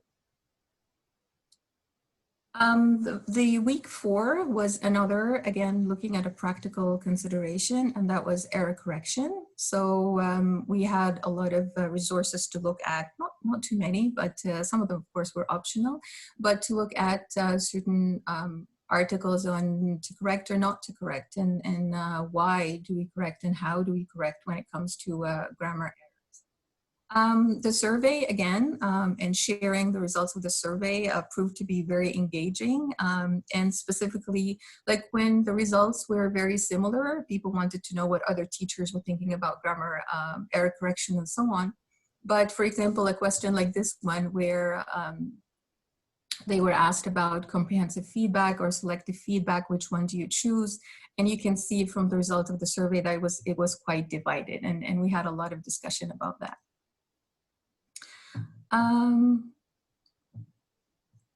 Before I move on to the final week, so what they were invited to do is I provided a sample student writing, and then I invited them to, like it had errors, and I invited them to show us how they would address that student, whether they would correct their errors, what kind of feedback they would provide, and so on. So some participants decided to choose their own students' work, or maybe use the one that was posted there, and of course using the online shared collaborative tools and so on. They talked to us and they justified the choices that they make, and it was interesting where everyone was really attending to the context of their teaching. Finally, the week 5, we talked about what our opportunities for professional development when it comes to working on grammar and learning more grammar tools or certain ideas to tackle when it comes to teaching grammar. And we also talked about observation and how we can use observation as a way for professional development. And then the participants were asked to create word clouds. Some of them, again, were familiar with word clouds, but others were not, and they found word clouds quite fascinating because they somehow bring out prominent themes. Some said, well, we can use it in the reading, or we can use it in this or that. And these are some of the word clouds that the participants have shared. And you can see, of course, the word grammar seems to be prominent, but again, each one is different. Again, seeing how each teacher thought about the whole experience of reflecting and the whole experience of the Grammar for TESOL session. Okay, so as I said earlier, this was the very first time for me creating and moderating an EBO session, so I was quite a newbie there. But some ideas worked for me, and I thought maybe I can talk a little bit about this, and hopefully this will benefit anyone who wants to maybe join our team next year. So first of all, being and feeling confidently prepared, and I felt that the moderator training session, which was in October and November, it was a 4-week hands-on workshop for EBO moderators and co-moderators. I think it was a wonderful opportunity for me to be and to feel prepared. The session really did not leave any stone unturned. Everything, all the challenges and so on, so you could see everyone drawing on their experiences and sharing possible challenges and how to prepare for those, and also successes and so on. And if whoever wants to join, I would encourage you to take part in that moderator training session and be actively engaged in that session as well, because there's a lot of learning there. And of course, having enough time to set up the syllabus for the EBO session with the guidance of everyone there. Nelly and Vance and Natasa and everyone were very, very, very helpful. The second thing I think that stood me in good stead was to be flexible. I know when you work so hard on the syllabus and you set everything, and you want to keep it that way because you've worked a lot on it. But it's good as you start the session to make some adjustments and redesign some of the session materials, depending, of course, on the participants' various teaching contexts, which you know of after you start the session. And also be prepared to adjust the workload. So some participants are eager to participate in all the activities, and some don't have enough time. So it's good to give options. And how do you know about this? And I think that was because I was, to some extent, virtually available and looking at the forums, responding to the forums, but also reading other participants' responses and so on. So this gives you the feel of what is it that maybe you need to adjust a little bit and so on. I also did a mid-session feedback towards the end of week 2. Most of the participants completed that maybe at the beginning of week 3. And again, this was quite helpful in guiding me as to what is it that I needed to maybe adjust a little or change or add things that would cater to the different teaching contexts and so on. The weekly synchronous meetings were a great opportunity for clarifications. So even though not many participants attended, but again, those who attended gave me ideas as to how maybe I needed to tweak things a little bit and so on. The third takeaway is to be ready to step out of your comfort zone. So for me, hosting online meetings was a terrifying experience. It's like really very terrifying. It used to be, not as much though. My first attempt was not very, I don't know, not the best. Even though Nelly has kindly offered us opportunities for practice to work with the Wiz IQ, and I practiced. But my first synchronous meeting, I was still like, even now you could see like I still need time with screen sharing and whatnot. But I made it, and subsequent meetings were much more comfortable. So be ready to expand your comfort zone. Not completely stepping out of it, but maybe just expanding it. Number 4, continually reflecting and thinking about the why as well as the how. So anytime that you, like, there are a lot of online tools and platforms and so on that you can use, but I think what really again helped me was to always think, why am I doing this? So this is the how, this is the what, and this is how I'm going to deliver it, but why is it there? What I did was I created a document as a journal for all the reflections that I had as we were going along. So troubleshooting tips, reminders, not to do's for next time, and so on. So always reflecting what worked, what didn't, and so on. I also encourage participants to reflect with me. So there were so many opportunities for sessions, for the session participants to reflect on the concepts, on the practices, on the activities themselves that we had in our session. As I said, live meetings were a great venue for explaining the how and articulating the how, but also the why. So as you're trying to explain why we're doing this or that activity, it becomes clear to you, and you either see, yeah, that was a good decision to add, or to add this or that activity, or maybe not quite, maybe there are other possibilities, and so on. Sharing the results of the surveys, as I said, proved very engaging and offered ample opportunity for reflection for myself and for the participants, and also creating weekly summaries. As you're creating the summary, you're looking back all the time. And it's not much the experience as much as thinking about the experience that I felt really mattered. Finally, as I was preparing for the session, I thought maybe I need to read all that was written on grammar and all the different theories, and update my research and so on.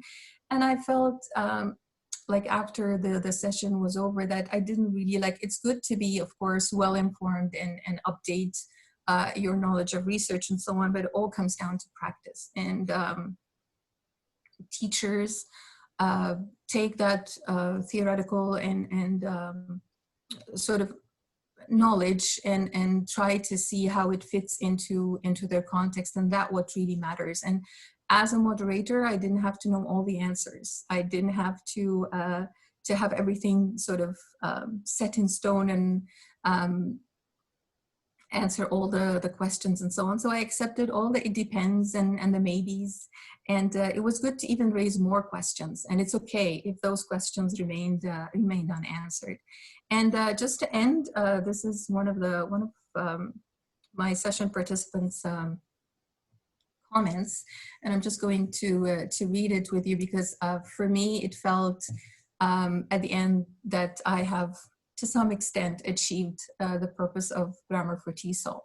So Manos, one of my participants, said this course surely provided us with a lot of opportunities to reflect on what we already knew, but also presented us different approaches to the same question: how should we teach grammar? Personally, I believe I'm left with more questions than I had before we started, which is great. It is a great chance for me and many of us, I'm sure, to do some research on grammar teaching approaches, maybe read a study or two, and figure out an optimal way to teach grammar. I believe that the basis of this course was that grammar teaching is not something written in stone. Therefore, maybe we all need to keep our eyes and ears open to other views and to be able to reevaluate the methods we already use. So there you have it. Thank you very much for listening, and I look forward to EVO 2020. Okay, that's it. Maybe I can stop the sharing now.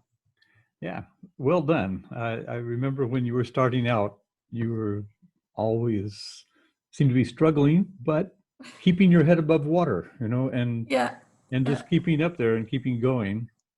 So does anybody have any questions for Nagla? How many people do we have here now? We have 30. Oh, okay. All right. Well, we still have the attention of our audience. Okay. Well, just one question, Nagla. What did you learn about your subject matter that you didn't know before as a result of teaching this course?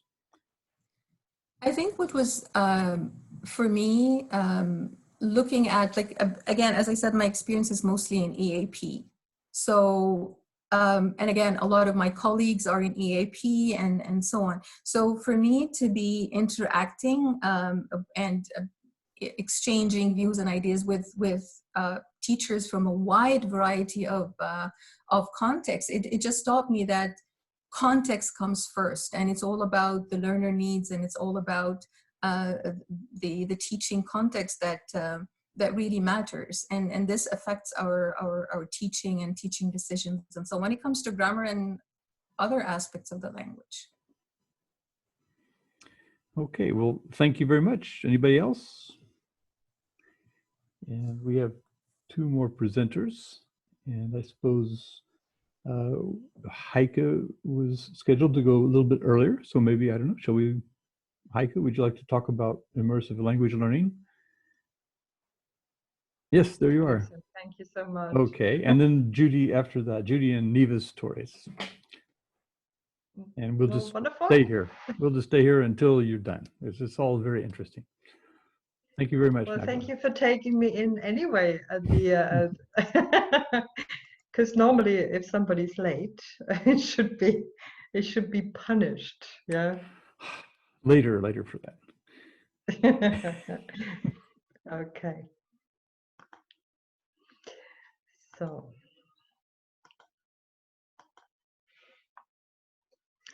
So thank you very much for allowing me to present our EVO session, Immersive Language Learning, attended to by 150 participants.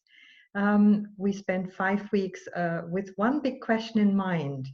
What kind of language learning environment, an immersive language learning environment, we're talking about 3D type of virtual worlds, social VR worlds, or anything immersive, which type of environment would warrant our time of investment and interest to get to know it deeper? Because there's so many out there, so we wanted to have a look at all of them and check them out and see which ones would we like best for language teaching and learning, obviously.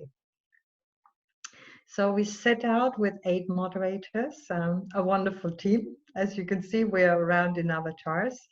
Our participants spread all over the world, 150 of them. And we decided to have a look at various platforms. Actually, the 8 moderators were just a smaller version of it because we conducted 20 live sessions over a period of 5 weeks. And we invited quite a few experts of various virtual environments. And for example, we looked at World of Warcraft and we invited Dr. Sinja Cologne because she's an expert on World of Warcraft. Or I contacted CoSpaces in Munich, and in order to sort of ask them, can we have a demo, because we wanted to get to know CoSpaces. We had somebody offered to do Immerse Online, a specific 3D VR-enabled environment made and created for language learning. Fantastic. So there was quite a number of solutions we looked at, and it was a total of 18 which we discussed, and a total of 13 which we looked at in great detail. And as I said, we invited people in Zoom, guest speakers, experts, we invited them in Zoom, conducted the live sessions so that these experts of the, say, World of Warcraft, showed us via screen sharing this world and told us a little bit about how to go about it, you know, what's the ins and outs of it. And then we compared the 13 and we said, set up this evaluation rubric, which became a very lengthy document because we wanted to find out in comparison which ones of these are free. So I'll let you read that real briefly before I start talking about it. and look at the evaluation that we looked at.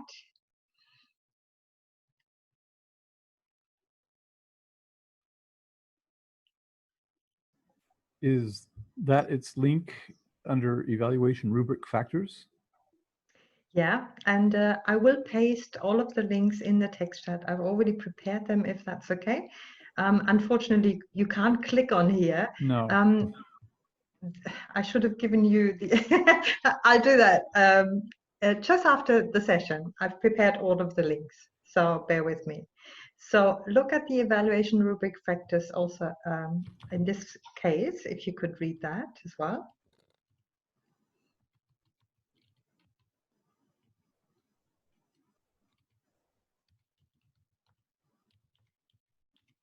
Vance, you could also type that, I think, I'm doing that now using all of my Cool. thumbs. Okay. Yeah. Is that it? And if you could also type vlanguages.pbwiki, pbworks, sorry, vlanguages.pbworks.com, because all of the results of our session is on that very page. So wonderful. So what we looked at is which of these environments have voice, have text, are they free of charge? What you need a headset and all this. So we evaluated and looked at and compared, and then we voted for our top 5. I'll give you the voting link as well in a minute.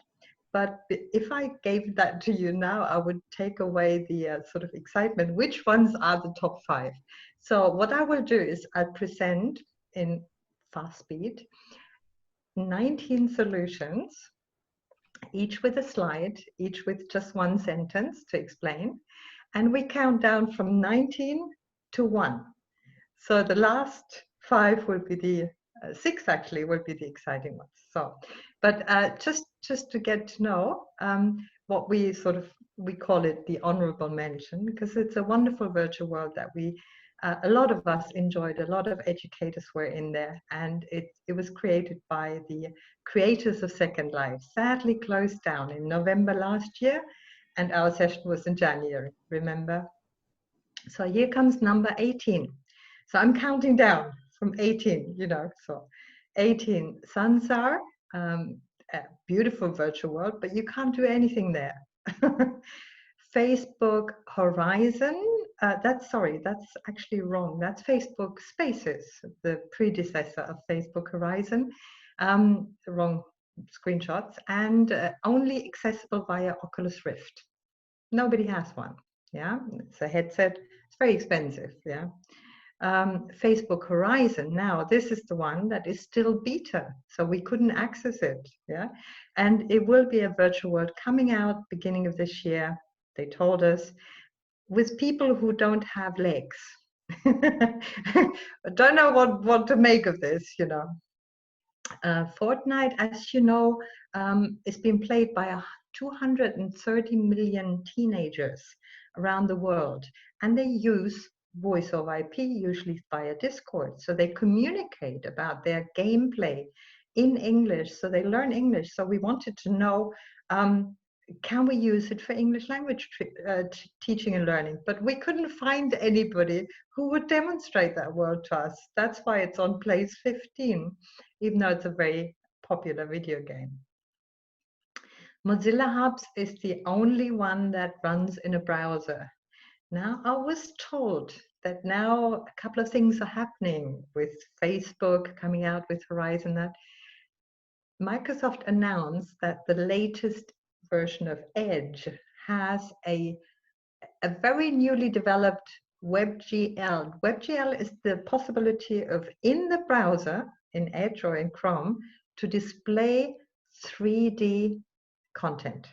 And as you can see from Mozilla Hub, it's very, very basic at the moment. So if it was browser-based, we would possibly use more of it. However, there's a really nice community. It's not really good on 14. It should be higher up. Never mind. People don't know much about it. Play to Speak was a single-player VR game. So it's not really what we wanted to look at, because we looked at social VR worlds. That means multiplayer games. That means when learners get together in that virtual world and interact and communicate. And so this was just the one-off that we looked at, but what we liked about it was a beautiful chatbot, which caused us to talk a lot about chatbots, yeah? And chatbots are a nice tool in OpenSim. So FriendBase was an app. So quite interested in all 3D content, even it's just app based, no PC content. And it's a lovely world. You can go in, create an account, it's all free, and you can start chatting with other people. Now, interestingly, it doesn't have a very good rating on Google Play. It only has a 3.3. Why? Because there's a lot of poor content. Poor as in bad language, sexual content, and even people talking to each other just for the sake of, getting a friend thing. 3D has a long way from when I used to design 3D over the 30 years. Judy, you're right there. Judy, who's a Minecraft person here, will likely know what I'm talking about. So Immerse Online was that solution that we got to learn, a startup in the US, and they created a 3D environment, including content. And content means that for role-play purposes, which was the aim of the game here, for role-play purposes, there was even a transcript in English that helped learners to practice this role-play with vocabulary and so forth. So an interesting 3D world, absolutely unaffordable for any of us. And what we later on found out, it was not even a platform, it was a language learning school, more or less, that would sell via VR-based content. But it was interesting for us to see, if we had tons of money, what would we create something like Immerse Online with beautiful content for English language learning? Yeah, so it was very good. It was a great demonstration by Lukas. Now we're coming to 10. So AltSpace is one of them. AltSpace has a fantastic community, and the VR educators for VR community, which is very large, they tend to meet in AltSpace. And even though I don't like the sticky avatars, stick as in they don't have hands or they don't move, but it has great, there's voice over IP, it's a lovely text chat, and as I said, it's long-standing, many years that's been around, so lots of communities have formed, and it's great for language learning and teaching. Runs on VR, but also runs on a browser. And VR chat really surprised us because we found that it's a hilarious 3D environment, which you can't do anything as regards customizing the environment. You can't possibly build a house or anything, but you can change your avatar easily and with a lot of fun. And there's lots of creative people in there who create the most funny of all avatars.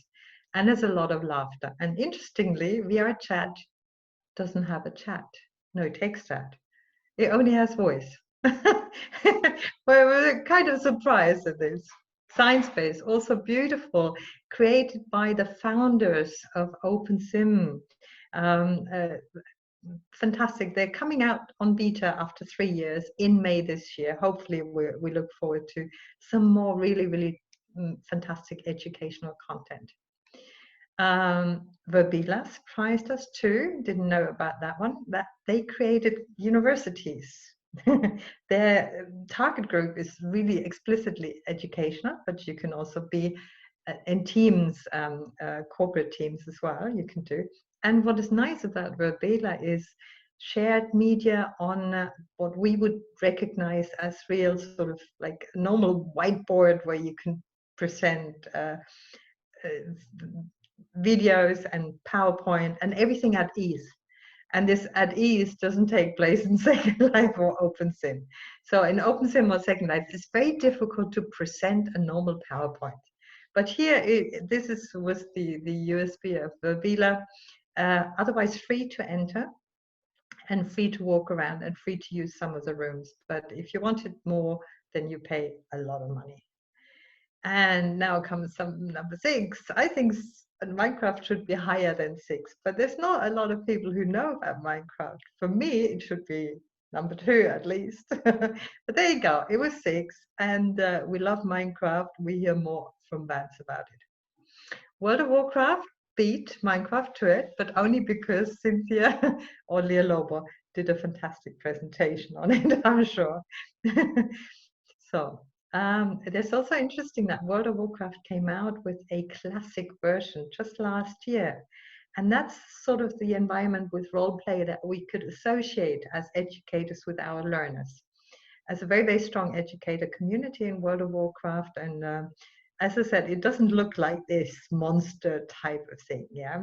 So you can go for the classic version. Now, an absolute awesome, and I can recommend to everyone to get CoSpaces. It's free for teachers and for 29 students. It's app-based. It can do AR, it can do VR, and it can do coding, all of it. And you must watch the recording of that session of a New Zealand teacher who showed us CoSpaces, how he's been using that for 3 years with his learners.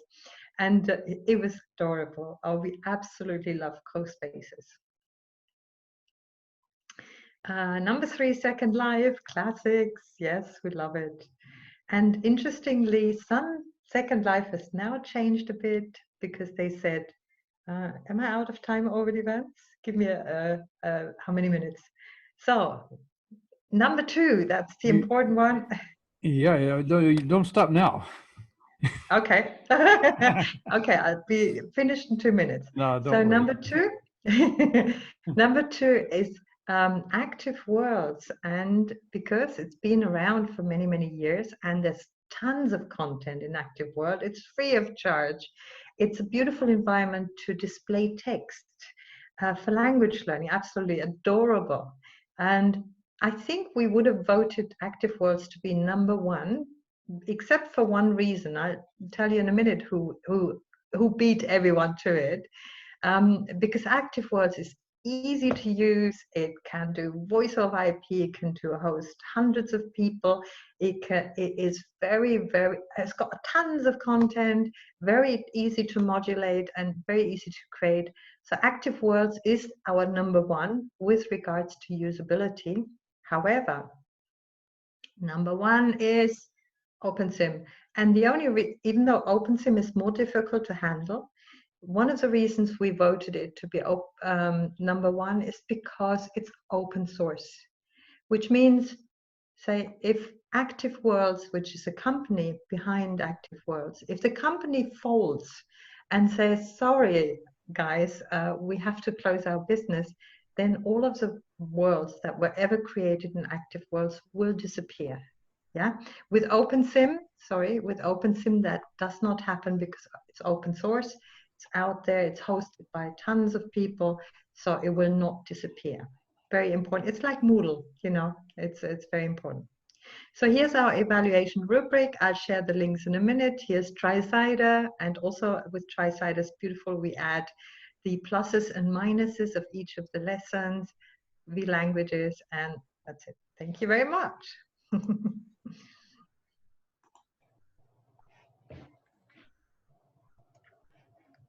Okay. Yes. Thank you very much, Heike. That was a very efficient and content-laden. Loved it, Heike. Yeah. Yeah. Thank you, Judy. Yes, thank you for sharing all the virtual world.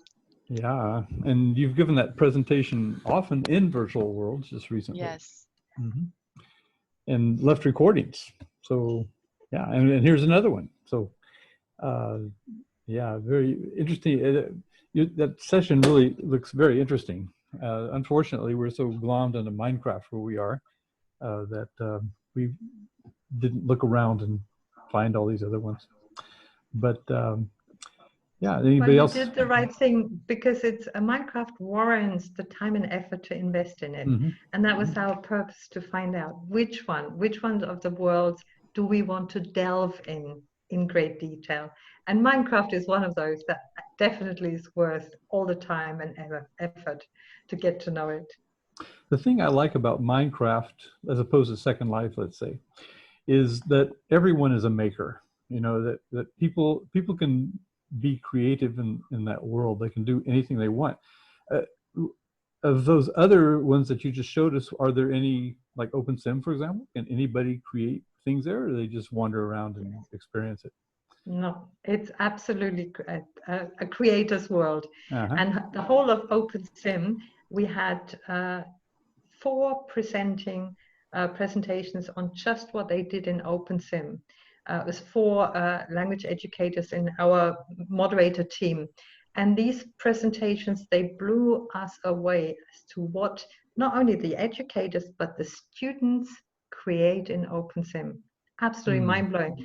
The vLanguages wiki hosts a lot of pictures of student creations in OpenSim. Fantastic. Is there a video about it? Yes. So there are recordings there on the vLanguages page, and there are, in the second week, all we did was OpenSim, only second week.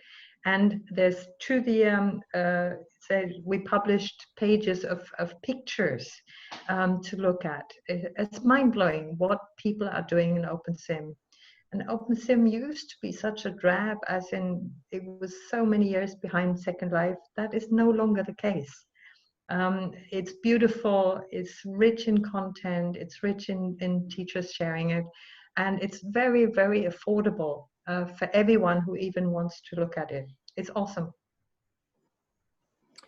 Okay, does anybody else have any comments they want to make or questions they want to ask?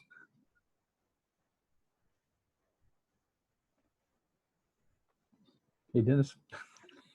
Great to see Osna. Yes, Osna has been a wonderful supporter as a moderator. He's invited everyone to his session, to his place as well in Second Life. Dennis, do you want to say a word? That's unmute. You have to unmute, yeah, just hit find there. We have to tell. Heike has brought me up well to mute most of the time. Yes, But people here are very good about muting. This is Yeah, amazing, yeah. amazing group of people here. no, great presentation. I waited outside in the corridor for a long time before I got in. Oh, sorry about that. That's my fault. No problem. But I just second everything Heike says, especially about OpenSim. I've just bought myself a tiny island there. So perhaps I'll see you there sometime. Okay, well, thank you very much. Okay, well, we have one more group to present, Judy and Nevis Torres, and they're going to tell us about teaching EFL to young learners. Hi, Nevis and Hey, Judy. I'm gonna share my screen. Okay, go for it. There you go. Hi, everybody. In proper New York fashion, I'm coming in a day late. I totally messed up the time changes. Didn't realize it was a day change too. Anyway, welcome. I'm glad to see everybody. It's really good to see everybody. Teaching EFL to young learners, we did again. We love doing that. This year, it was myself, Nellie Deutsch, Nevis, who is here with us, Cheryl McCoy, and her daughter, Dina McCoy. Oops, sorry. So the first week, to begin with, like, we target not just teachers. We like to think that we're targeting parents, caregivers, anybody, children, teachers, anybody who actually deals with young learners. So we had a 5-week session. I will talk to you about the first couple, and then Nevis is going to pop in to talk about the last few. Anyway, we had quite a number of people initially, about 150 signed up, and they came and went, and I think we had a really wonderful, wonderful, wonderful session. We started with Nellie, who did our getting acquainted the first week, and she did a voice thread, which was a little interesting because a lot of people were new to it, so they were playing with it, and we played with it, trying to use words, trying to use just pictures, trying to use text. It was fun. So we got to meet a lot of people from all over. I think this year was a little more mixed in the participants that we had. They came from all over pretty much equally, unlike last year where we had sort of an imbalance of mostly people from Vietnam. So we go into the second week, which was my week, the magic of reading aloud a book. And I changed it up a little this year. And in the past, we've done with just basically working on how to read aloud the book. And this year, I added a major component where we discussed the science of reading and really what the science of reading is and the different components that come into play. Because I think all of the new research on the science of reading is really important, because the truth is it's not inherent to what we do. It is something that we actually have to consciously pay attention to and learn. And I showed how reading aloud a book was very important in the science of reading and the necessity of the various components we need to do in the science of reading. And one of the biggest ones is having background knowledge and understanding, which is why a lot of students learn to sound out the words, they learn to read the words, but they have no idea what they're reading. And therefore, when they go on to trying to read on their own, it collapses on itself. So reading aloud is really important because you can read aloud a lot of different things to them. It does not necessarily, and this is one thing I think a lot of our participants learned, do not read what you think their reading level is. That is what they read. What you read is something that stretches what they are reaching for, because that's the only way they're actually going to really learn to read on their own. So we had a really good time. And I like to think that I taught everybody to shine a little light on their children with the magic of reading a book. And I think we had a great time. The participants really enjoyed really understanding that there is a little more to reading a book to children or to adults or to anybody. That's something else that they learned, is that reading to adults can be just as exciting as reading to children.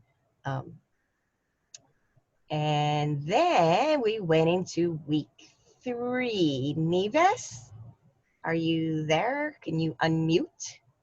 Yes, done. Okay, so just firstly, this is my 4th year presenting in the week, well, in the board games, because it changes from week 3 to week 4 depending on how many weeks we have with what we're planning.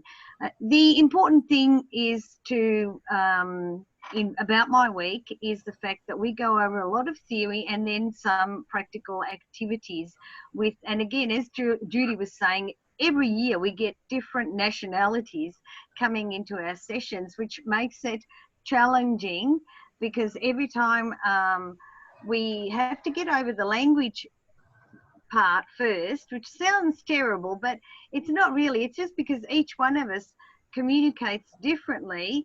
So then it's important to understand why games are important, because then we get a lot of people that say, but why use games to learn English? How can you improve the learning of a language by using games? So Judy's changed the slide, and that's exactly where I want to be. There are some benefits of using board games, and this is what we go over in my week specifically, motivating the learning. Board games motivates learning because it elicits interaction with a game-based activity. You engage the learner because playing a game doesn't feel like schoolwork. You boost their language skills by naturally eliciting that interaction that can happen. Especially the board game must be made obviously on a language basis, so that we help them create board games that are going to elicit the speaking. It's not just playing a game, it is playing a game, but eliciting that speech factor, that speaking the second language, which is important in the EFL classroom, which is what our session is all about. It promotes confidence, it boosts group socialization, allowing for communication. I'm looking at 2 slides. Okay, it's the same one, yes. Speaking skills and the role playing that happens as well when you're playing a game like a board game, how they tend to be, like if they're winning or losing. And so that role playing, that interaction, that can also help shy students overcome their shyness about speaking. Anyway, just to wrap up my week, and then we'll go on to the next slide. The important factors about my week from my past experience has been to make sure that the week is not as heavy as I made it. The very first time I did this week, I put in so many activities, I found that the participants were not able to complete the activities because I didn't think that they would only be doing my work. They had to do 4 weeks of other things in the whole session. So this year I purposely just narrowed it down to the bare essentials and made it so that they were able to get through my week without that much of a problem. And I found them more excited because we were getting a lot of repeaters in the past, people who were coming back the second year and third year because they were saying I couldn't finish it all last year, or I didn't get enough out of it because I was doing the activities and rushed through the activities and we weren't really learning. Whereas this year I felt that we were getting more learning happening in the narrower activity, like less activities rather than having too many activities. So that's what I found happened in my week. I just found that they were really brilliant because I gave them less activities to do. Okay, so that's about me. Let's go on to Cheryl's week. Next slide. Sorry. Thank you, Judy. So a little bit about Cheryl's week. Upcycling, just as she says on her slide, is a metaphor for way teachers always operate. They take an idea, a word, an object, and they use it to teach a lesson in a unique way.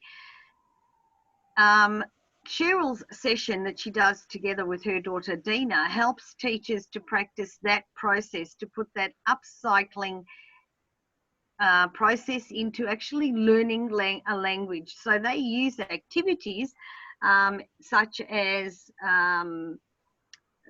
what are some of the activities? Well, they did, I think, a watermarking or something, was it? Do you remember, Judy, what it's called? I've forgotten the name.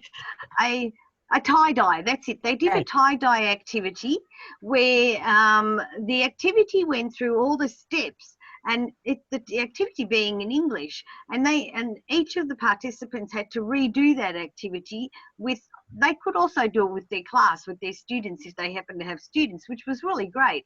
And that was where that whole activity of upcycling takes a new turn.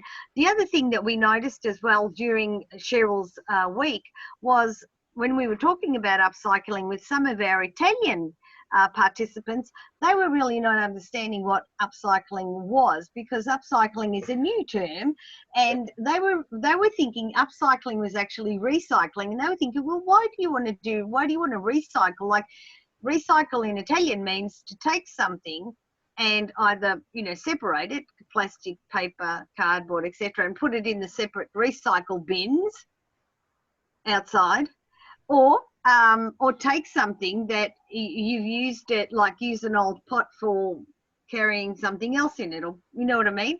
They didn't really understand that upcycling was actually changing the destination of that object.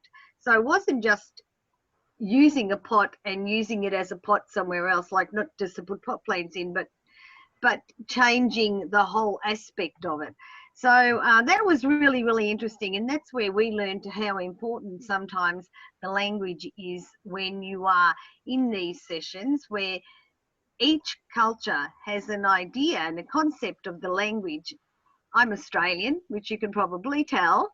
Judy's from New York. Cheryl is from Kansas. Dr. Nellie's from Toronto. So we already have 4 different cultures around us, but we're all English speakers. So more or less we understand or can make space for each one's culture. But when we deal with someone else's culture, someone else who's learning English as a second language, that is for us always a big learning curve that we need to always understand. And I think that's the best thing about Evo. Evo is allowing us, each one of us, to reach beyond our cultural borders and beyond sometimes our own cultural bias, because being native English speakers, we sometimes can't understand what our students don't understand when it's, to us, simple English. But it's not, because as upcycling showed us, it was like another whole new world. So to wrap it up, I think the Evo sessions are really important and they need to be on the mark all the time. They should never deviate from what it starts off to be. That's all from me here in Italy. Over to you, Judy. So yeah, we in the end, for week 5, our participants, they had their challenges, they did their activities, they learned a lot of methods of teaching, they learned about reading aloud, the pluses, the minuses, and what are the best ways to do it. We played enormous amounts of games. That was really awesome. We learned about arts and crafts from Cheryl, and we created videos for storytelling, board games, and made arts and crafts. And then we had this Padlet that we had our students post their finished things and their reviews and their reflections on what they did. And I think everybody had a really wonderful, positive time. They really enjoyed discussing the science of reading and really learning really what it was all about, because we hear it a lot, but you know, a lot of people didn't really know what it truly was about. So that was kind of cool. And as everybody knows, I always give you a comment and a quote. So here it is. Creativity is intelligence, having fun. Albert Einstein. And to practice any art, no matter how well or badly, is a way to make your soul grow. So just do it. By Kurt Vonnegut. So everybody have a great, great, great day. I decided for my video, I would put a picture of what New York looks like right now behind me at my balcony door. It's like Sunday every day, but it's cool. It's cool. And it's great to see everybody. Any questions? Yes, Heike has a question. Sure, Heike, what's up? You want to put your mic up? The question was, did you share know-how and best practice about how to teach young learners online as well, or was it more that you, as teachers, shared best practice of what you do locally? Well, I think for me, I know I did a little of both. So it's like we talked about what face-to-face reading a book out loud is and the benefits and the drawbacks. And we talked about like doing it online, how would we create a video of an online story, and what are the actual drawbacks to that. And there are a few drawbacks to that, which makes that kind of reading face-to-face a little more useful and effective. Because like when they, there's all these storybook onlines and stuff, which I know about because it's my union, but the drawback of the online storybook reading is that you're not really teaching the kids to read a book, and you're not getting them excited about reading books. Because one of the biggest challenges we encountered that was brought up over and over and over again, and it is every year, is that my teachers are always like, well, my kids hate reading. They hate books. How do we get them to love books? I said, well, you know, the thing is, if you keep equating books with school and not equating books with something you love to do or something that's fun to do or that has a value, they're not going to. Because as they go along and they finally learn how to read it, it's going to be like, oh yeah, I got to read this for school. And they don't understand that you can just read it for fun, which is why I stress, try not to read readers to them, read real books. And, you know, like a lot of the teachers were like, oh, you can't, you know, do it if they don't have pictures, but you can. And the kids love it. So, but yeah, we also discussed online, and I believe Nieves also discussed online. Because I'm getting a lot of requests from teachers now who want to know how to teach a kid online. Yeah, I I'm know. wondering where to turn to. I was really looking forward to your presentation today because I'm not familiar with that Well, target being group. that this happened before COVID virus, I know. yeah. But I am yeah. also, excuse me, I am Go on. also a tutor and an IT. I have an IT company and a teacher trainer. So actually, since the virus thing started and they kicked all the teachers in New York out of their classrooms, my business has been exploding because I've been online. I've been, you know, doing one-on-one teaching with all of these teachers to teach them how to use the technology and how to reach the children online. So yes, it's happening, but maybe next year.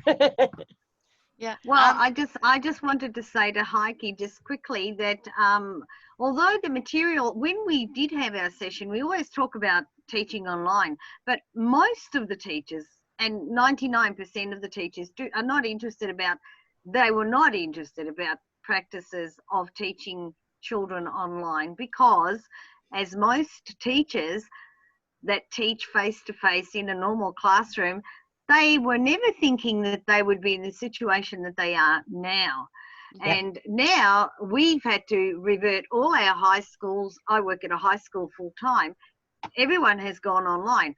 I spend all my afternoons until I work 18 hours a day teaching Italian teachers that are in our small community how to revert to online teaching. It's been very hard because most of them assume that what you do face to face, you just do it online, but it's not. And the students are falling asleep, or they're not answering, or they're not listening, and they're not interacting with the teacher in the classroom. And we've had a very, very difficult time teaching teachers to change their outlook of teaching online, because it's a totally different thing. And really, it's not just about best practices for teaching children. The important thing is that in Italy, we have a very strict Privacy Act in operation since 2017. And, oh, okay, so great. Now I can see the Italian Ministry of Education is one of your, okay, all right. So basically, I'll get back to you, I'll write to you on that.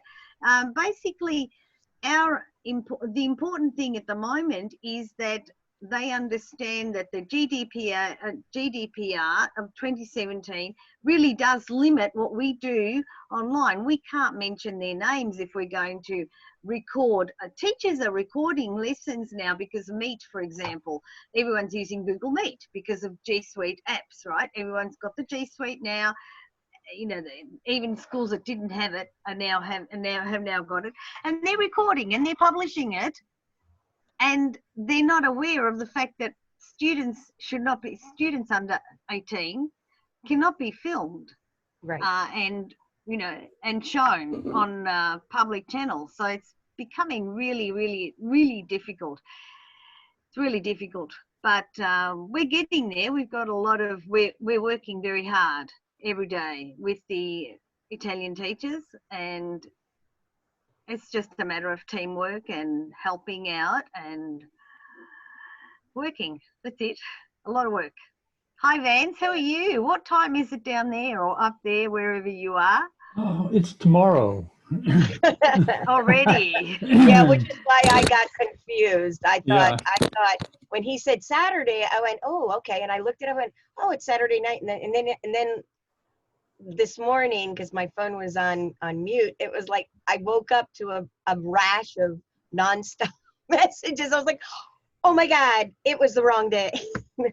But Yeah. yeah, no. I mean, Yeah. even in New York, a lot of the teachers that I'm finding, their biggest issues are, especially because we have so many privacy rules especially in the public school system, which is the one that I deal with mostly. They don't understand how to password protect things. They don't, they're going on Zooms, they're going on platforms and not realizing how to put it into private settings and lock it down so that only the children can see it, only they can see it, and that, because, and it's a new thing for them, because none of these teachers, most of them are young early service teachers, have never been online before and are completely clueless. So it's been a little crazy, Yeah. There's a lot of resources, free resources out there right now. And I see a lot of teachers using Flipgrid for kids. Well, the reason why I said that is because I see a lot of posts on, their faces of kids that have recorded on Flipgrid. And they have to teach. The other issues that I've been dealing with is like they need to teach the children netiquette, because the children don't know it most of the time. And then there's the issues of some of the children don't actually have internet access. So they're just plain not getting educated right now, which is really sad. And we're talking about the invisible population of refugees, immigrant children in homeless shelters, families of trauma who are in undisclosed housing. And those places don't have internet access. They don't have phones.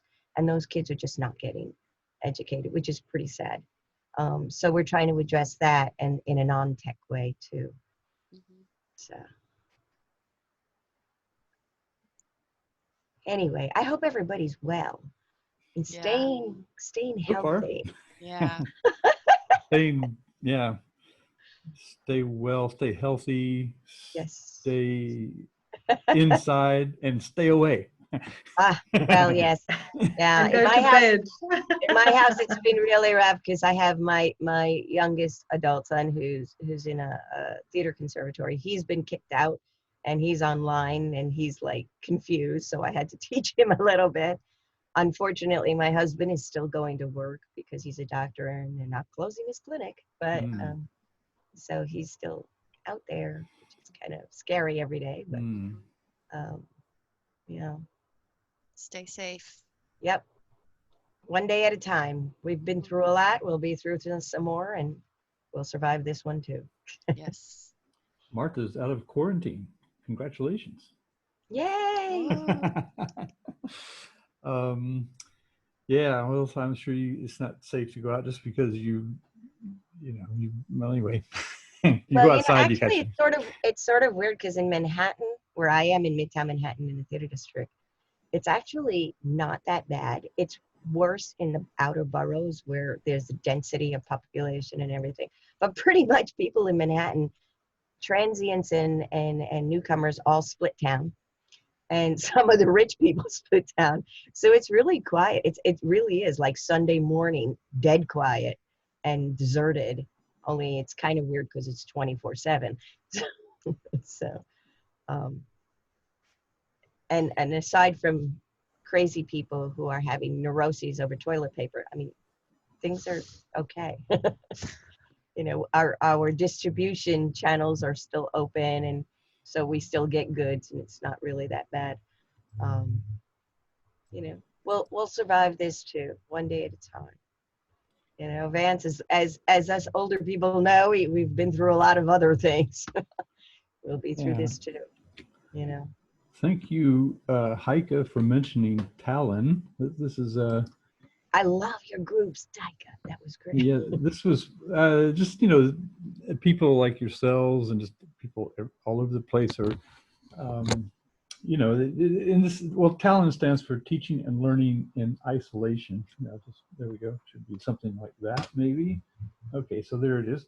And it's just it's under the Learning Together umbrella. So it sort of segs with Learning Together, but it's for people who are finding themselves in having to retool, their mentality or just getting, like Michael Coughlin, one of my good friends, he just was feeling lonely. So that's actually kind of the impetus for it. Was he wanted to revive Webheads, which we did 20 years ago, and bang, all of a sudden we got all these faces in Zoom. But it's just people that the way it works is you go to the tiny URL there, and you can request access to it. And sorry, my microphone was over there. And then it's got a schedule, and you can write yourself in. And since I'm available from 12 hours a day, from 10 in the morning, let's say, give me a chance to get a cup of coffee, and then, well, earlier than now, but 10 at night, I can get started. So at any time in there, that's a 2 a.m. to 1400. I don't mind knocking off. I'm not going anywhere, so I don't mind taking time and putting on a Zoom session. So if you want to propose one, just go to that page and put yourself down. And right now, Lane Marshall is there for the 14th. I haven't put her in yet. She's in Learning Together, but she offered to come in and talk about one of her initiatives as well. And we're going to meet on Monday, I think. But anyway, you see the schedule there. And and we're just getting it started, but if you want to share anything, skill, you want to talk about issues with children, or the things you've been talking about here, you can just go and sign yourself up. If you just want to, I think we're going to intensify a little bit our online interactions. So there's also a Facebook page, as you saw. So and Vance, you should add to it, only Evo moderators are invited. No way. No, Evo is another part of it. Well, it's such a wonderful group of moderators out there, and it's a huge crowd already, and they're the best on the best.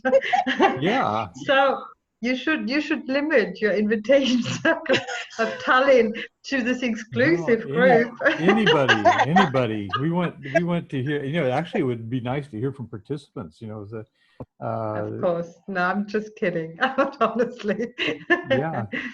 So, well, anyway, I guess on that note, let's say goodnight, but a little outro maybe. It used to be the 4th of April, but now it's the 5th, but it's we started on the 4th, and this is Learning Together. It's a webcastathon weekend. Yesterday and today we've had 3 over 2-hour sessions, and it's Learning Together episode 4, 4, 5. So and it's all put into one place. There's a link up there somewhere. You'll find a link in the text chat. Oh, I should give it to you, I suppose. Or do you need the link? Do you need the link to the? Or just go to learningtogether.com. Sorry, learningtogether.net, and you don't really need the long link. Vance? Yes. Why don't you mention the Tech Guru Bar and the tools and the outreach? Christine, please mention the Tech Guru Bar and the tools and the outreach. That's Christine Saba. Yes. Well, I think there's probably links. Tech Guru Bar is something with the TESOL. It's a TESOL initiative. They were going to revamp. Christine would be best. She's the chair of the college interest section. So if you want to say something about it, but basically we're asked to rethink the electronic village, and the Tech Guru Bar was something they came up with, and so it's supposed to be kind of, the idea is there's a bar with a tech guru there all the time, and it's sort of manned, and it's also a resource center. So I was bummed we didn't have it. yeah, techgurubar.pbworks.com is where Sandy Wagner has set it up. Now, in conversations with these people, I got a really neat idea, and Heike's here, I'll run this by her, but I thought, gosh, it'd be nice to have one, as we're doing it online, you know, and PB Works is okay, but what about in Second Life?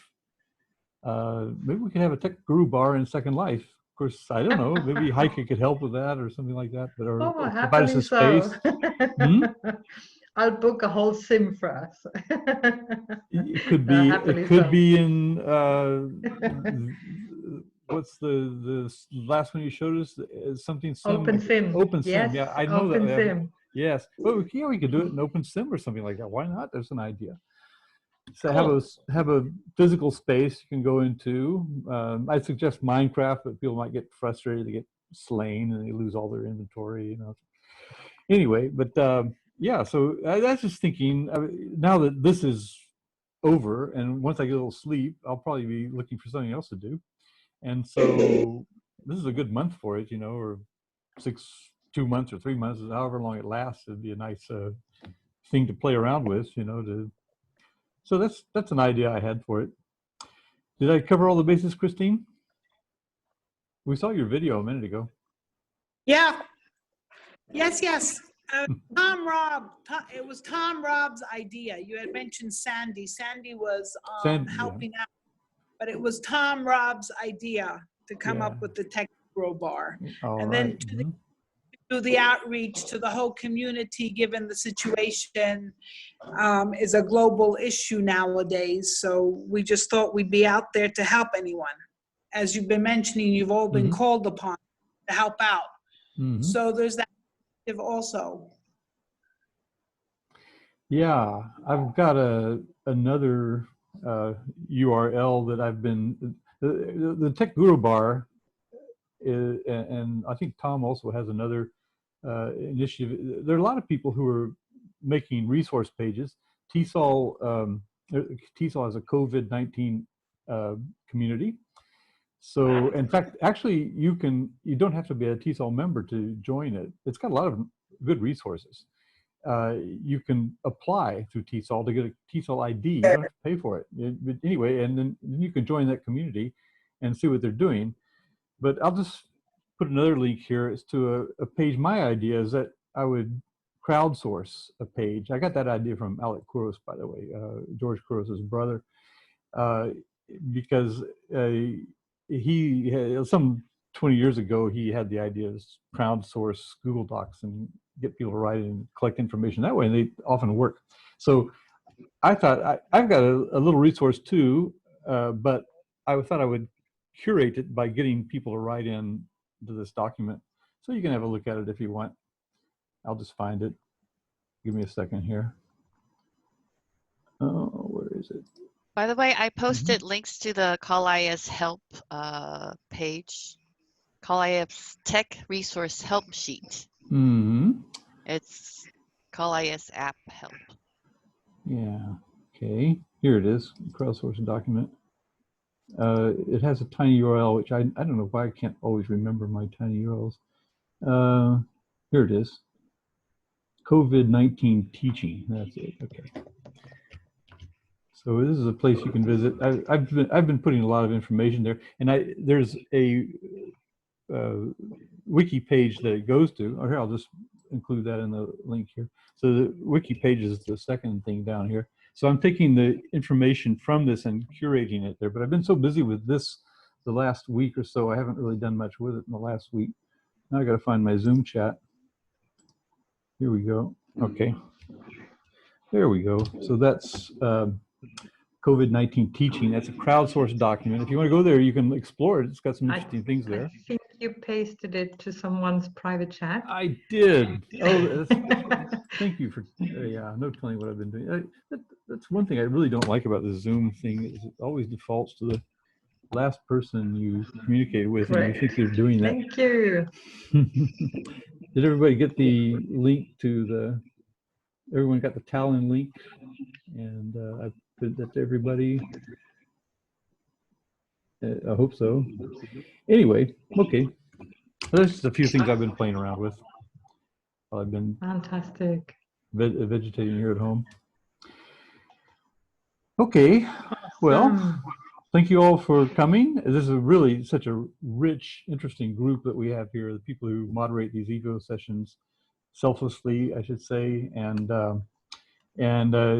Stephen Downes famously said when he put on the first MOOC and people were thinking, everyone was thinking they were crazy.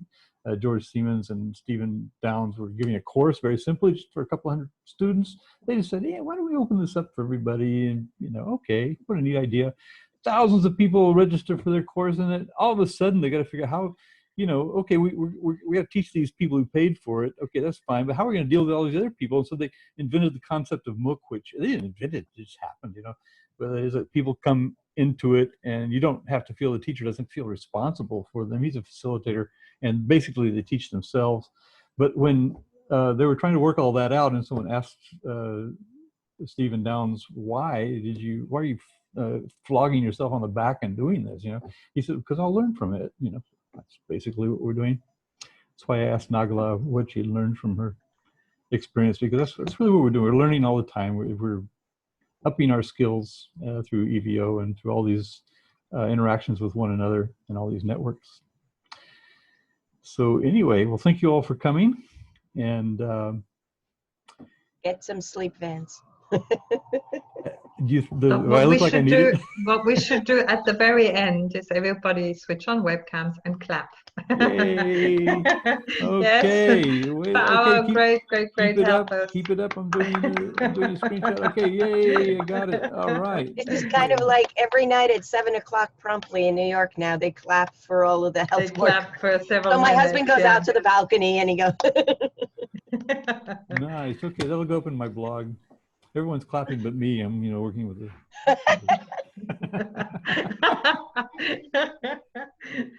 I'll have to Photoshop it in. Okay. Ciao, everyone, then. Okay. Keep smiling, everyone. Nice seeing everyone. Ciao. Stay safe, as everyone's Stay saying. safe. Bye Yes. from Italy. Bye. Bye-bye. Okay, bye-bye. See ya. I'm waiting for my screen share to upload. Oh, here, I'll just give you the link. And stop the recording. I will in a minute.